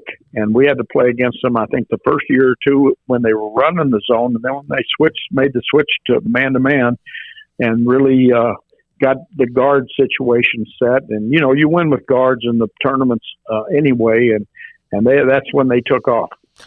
Larry Brown, Hall of Fame coach. He won championships at Bryant. He's been in that Region 5 before, both at Ranger but also at South Plains and at Howard. And, of course, we know the history of Region 5. I know that there are other areas around the country, regions. I used to cover Region 14 forever with that JUCO, with Tyler and San Jacinto and many others. So I kind of know the history around the country. But that Region 5 is awfully special, is it not, with its history and the teams that have come out of there? It truly is, because they always recruit well out there. There's a lot of oil money out there in West Texas with all those schools, and they were flying people in way back before nobody else would. And and they've done so well out there, and it's hard to win. It's kind of funny because this is the first year that Ranger College has ever won the regional tournament in the history of the school. We've been to the Hutch, but never won the region before. And then, the West dominates usually, and I think this is the first time in about 20 years that our conference has done that. So it's kind of ironic, but the West is really good. Florida has good JUCO basketball, and Kansas, but hard to beat Texas. No doubt about that, Coach. I was just curious your thoughts on just the history and tradition of Hutchinson, Kansas. What, in your opinion, makes it so special? I mean, that tournament's been going on now for so long. I was fortunate 20 years ago to be able to go one time, but it's been around for forever. What makes Hutchinson, Kansas such a special spot for basketball in the tournament? Well, the people there, too, they do a great job putting it on. Like, everybody has a host, and they do everything first class. And the people in Kansas, they appreciate basketball, and it's been a tradition that'll never end. And I was talking today with somebody about the steakhouse. They have a great steakhouse out there at the airport that all the coaches go to. And I used to sit there as a college assistant when I was recruiting at different schools and just love watching basketball all day long. And there's nothing else like it. And the JUCOs are the last ones bouncing the basketball this year. So the goal is to be the last team bouncing a basketball on the 24th. 2 years ago, Billy Clyde took them to the national championship game. I think Vincennes beat Ranger in the final. How much carryover is there? And I don't know, because of the rosters, and I've mainly focused in on, of course, the NCAA and basketball with who could stay or whatever. Is there any carryover at all on your roster or staff? Two of our best players were Billy's guys that he brought in. We've got one of the best shooters in the country, from Japan. I mean, he's special, and Billy had him there, and Jarrell Satterfield and Kisi Tamanago. Those are two special players, and they were carryovers from Billy, and then he had another guy or two on the roster. So his footprints are all over this program, and he and I talk quite regularly about how to make it happen here at Ranger, because Ranger's a special kind of place, and you just have to do it in different ways here. One final thing. You said we're ready to retire, about sit on the bench, help your son at Midway, and then all of a sudden this opportunity arose and you have familiarity there. What does it mean to you? You didn't need to validate anything you'd ever accomplished, no matter where you were. But what does it mean to you that you were able to get a team back to the national tournament so quickly, but also with your career? Well, this is year number 50, Smokey, for me to coach. So it's pretty special, a half century doing this, but I never work. I just play all the time. And so to be able to do this, and the best thing for me sometimes is to watch these kids get better in practice. Like, I love practice. And then the end result, if you get better in practice every day, there's a good chance you're going to play well in the games. And it's been a great thing for me to watch these kids get better. Good luck. Thank you very much, Larry. Right. Congratulations. I appreciate you, Smokey, always. That's Larry Brown at Ranger College. They were in the national final 2 years ago when Coach Gillespie was there. He's now at Tarleton. The loss to Vincennes. Craig, you remember that trip we took to Hutchinson? I think we might have been on the team bus. I can't remember. It was not. I went up with my mom and sister. Okay. I remember that. That was a great trip. And Coach Wagstaff at Tyler Junior College, a Hall of Fame coach who was up there, had won some titles. Also, hey, if you're a basketball fan, just like a pure basketball fan, and, like maybe you got some vacation days and you like to spend vacation days on basketball, the Hutchinson, Kansas National Tournament, that's ground zero, man. That's off the radar completely, but if you're a basketball fan, I think you'd enjoy it immensely. I'll say this. When I went to Indiana, we have another break. Are we going to go up to year 5? No, we can go up to when I went to the Hinkle Fieldhouse for Baylor's game with Villanova at the tournament in Indianapolis, the first thing I thought about was I was walking inside of Hutchinson Sports Arena. I was able to go up there, I think it was a couple of times, to follow Tyler Junior College, and they played 1 year. Roy Thomas was the head coach, led them to the win, won the tournament here in Waco, and they won their first game and then lost to a team out of Florida as well. And then like 2 years later, they went on a team went up there with, some great players, and I think they won their first game, then they lost as well. But the arena has that old, almost that Hoosiers look. I'm sure they've updated it now, but they do an incredible job. They run that thing incredibly well, and the city embraces it. And that's what you have to do. You can get tournaments, but the entire city has to embrace it, whether it's a Little League tournament or it's something that's a national tournament. I've heard the JUCO World Series, same thing. They rock that thing through. Yeah. So, even starting games at like 10 o'clock at night if they've got to. Yep. They get it done. Yep. So no question. Do what you got to do. Mm-hmm. All right, so that's Larry Brown. Congratulations to him. It's a 6,500 seat, built back in the 50s, and I'm telling you, the pictures of it make you think of back in the day. Not quite Naismith Day, but it's a great, great setting. We have heard from Terry Tegel. We have heard from Henry Dugat. We've heard from a lot of different people. Aaron Bean helping us with what's going on tomorrow with the parade. That's going to be an exciting day. Paul's 5 at 5:55. I can't even see what time it is. Yeah. Well, look, there's enough discussion between you and me and Armstrong, and Craig can throw in enough. I know it's golf and it's not really his bag, but look, we can start this a little early today so we can get some of this, because I'm curious on Armstrong's thoughts on this.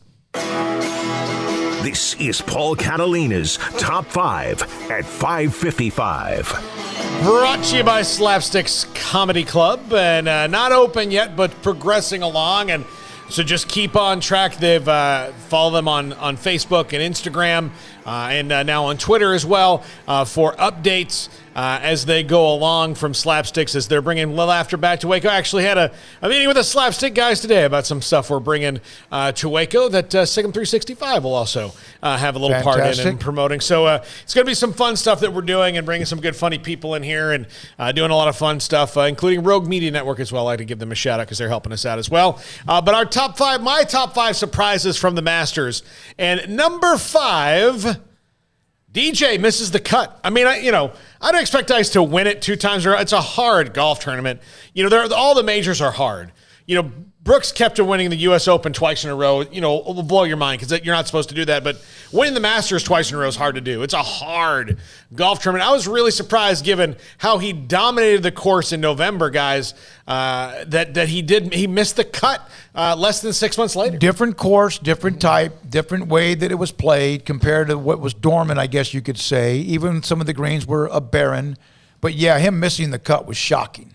It's the first pick in our and it should have been. Yeah, felt great about that one, and didn't even make the cut. So. Armstrong, your thoughts about DJ missing the cut? Yeah, I can't say I'm completely shocked.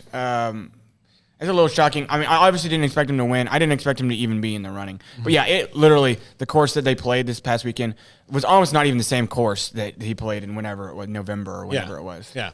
All right, number 4, Bryson DeChambeau's roller coaster. So Thursday, I mean, he looked like a dude who was not going to make the cut.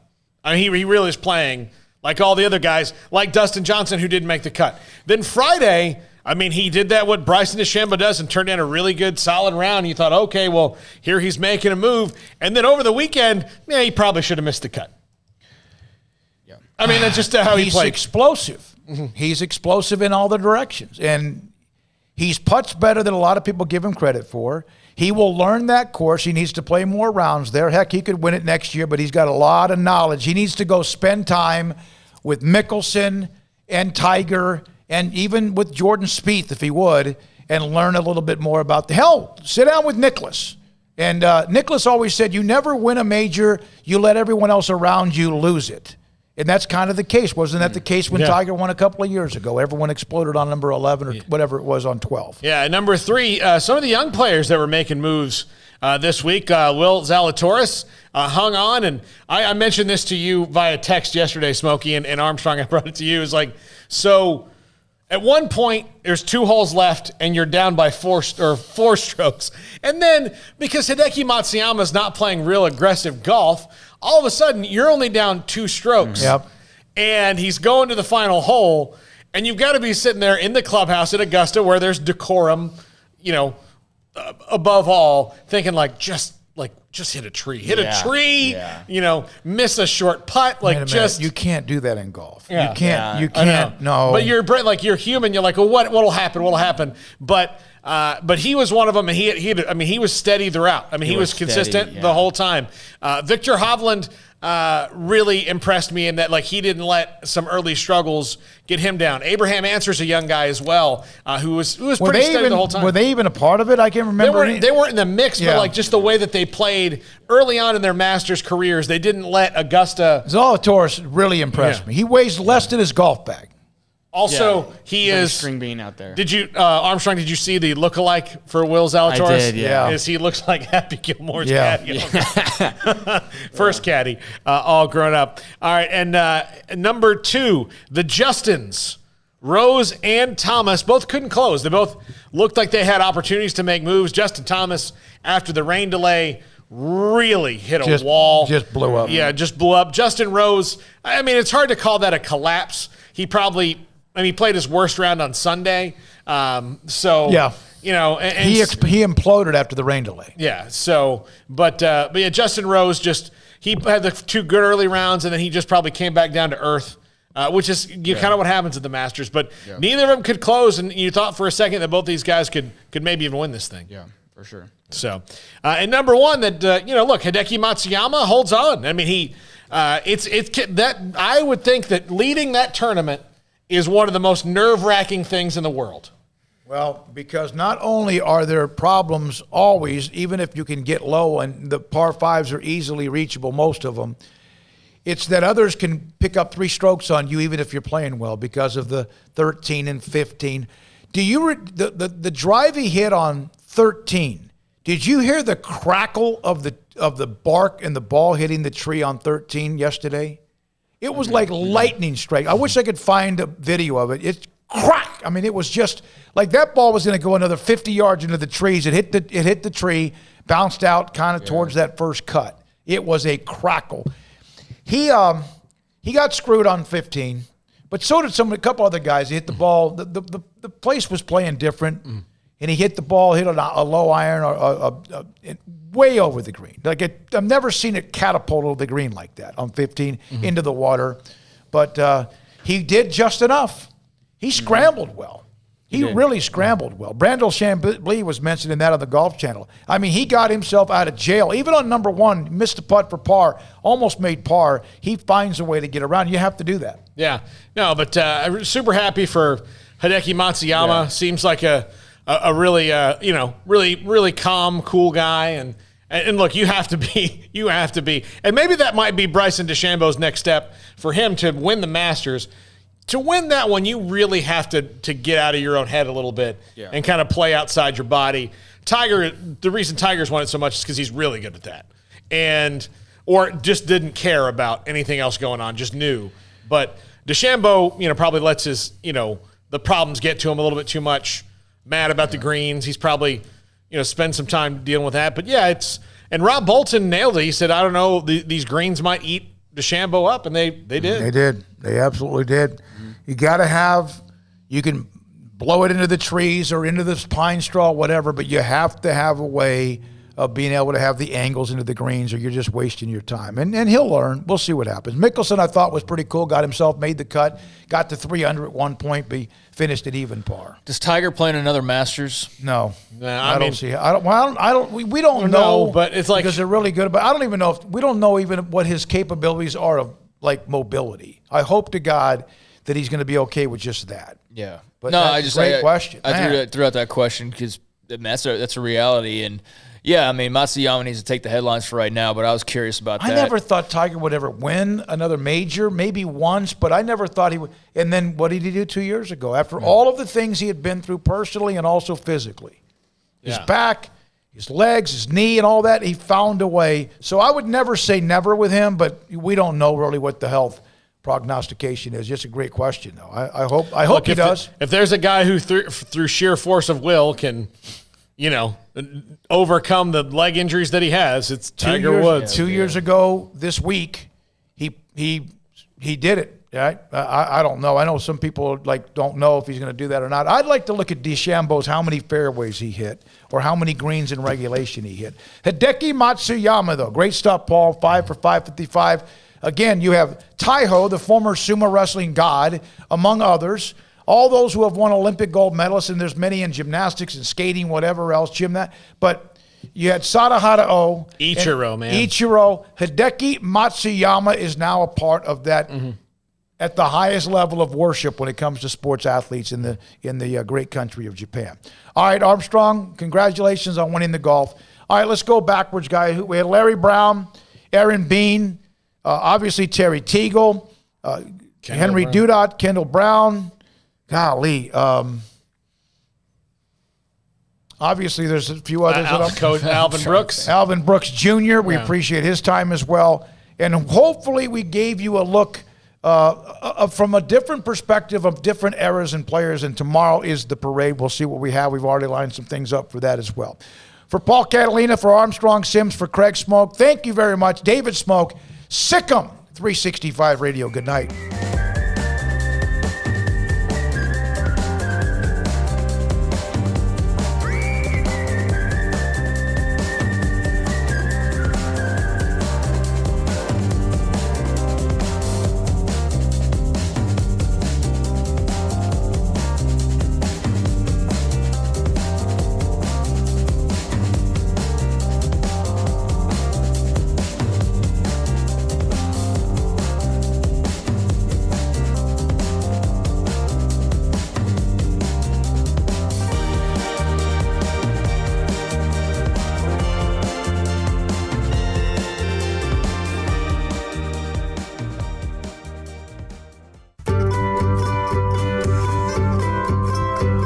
know why Stonewood Dental is so successful? Listen to what happy customers have to say. It's pleasant. It's different than any other dentist office. I really feel like they care. And it's not that you're here for 2 hours waiting on someone to take care of you. It's quick and easy, and I bring my kids, and my kids love being here too. They really love the treasure box. Staff is really nice and accommodating, real friendly. You feel more like home. It's not sterile looking. Everybody has their own personalized rooms with decorations and decor, and they'll even have a blanket for you when it's cold. I've recommended people to actually come here, and they are patients now. I really love it here. It feels like family. Learn more, stonewood-dental.com.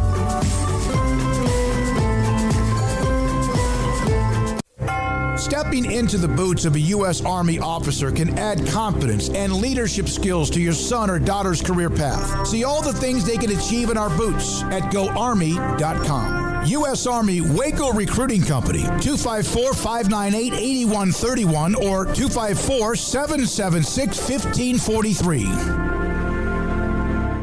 It's the Jeep Celebration event going on now at Allen Samuels. You'll find special pricing on a new 2021 Jeep Grand Cherokee Laredo with total values up to $3,750 or 0% for 72 months. Also, check out the new 2021 Jeep Cherokee Latitude Plus or Luxe with up to $5,000 in total values or 0% interest for 84 months. Allen Samuels, the best place to find your new Jeep. Located at 201 West Loop 340. Come by. Let's be friends. See dealer for details. All offers have credit requirements. Texas Farm Bureau Insurance has been proudly serving Texans across the state for over 60 years. Call 254-772-8090 to find an agent who will provide a free review of your auto, home, and life coverage. Ideal MRI is a small family business right here in Central Texas. We're open to support you while lowering the cost of healthcare bills. When you need an MRI, ask your doctor for an Ideal MRI. Visit us at idealmri.com or call us at 833-IDEAL-MRI. One size fits all. That may be all right for an adjustable belt or cheap sunglasses, but when it comes to your financial needs, no one wants a one-size-fits-all strategy. Ben Erlinson, your Edward Jones financial advisor, knows that his most important goals are yours. That's why he takes the time to understand your needs, knowing you. That's how Edward Jones makes sense of investing. Ben Erlinson, 100 North 6th Street in Waco, 254-759-8533. Edward Jones, member SIPC.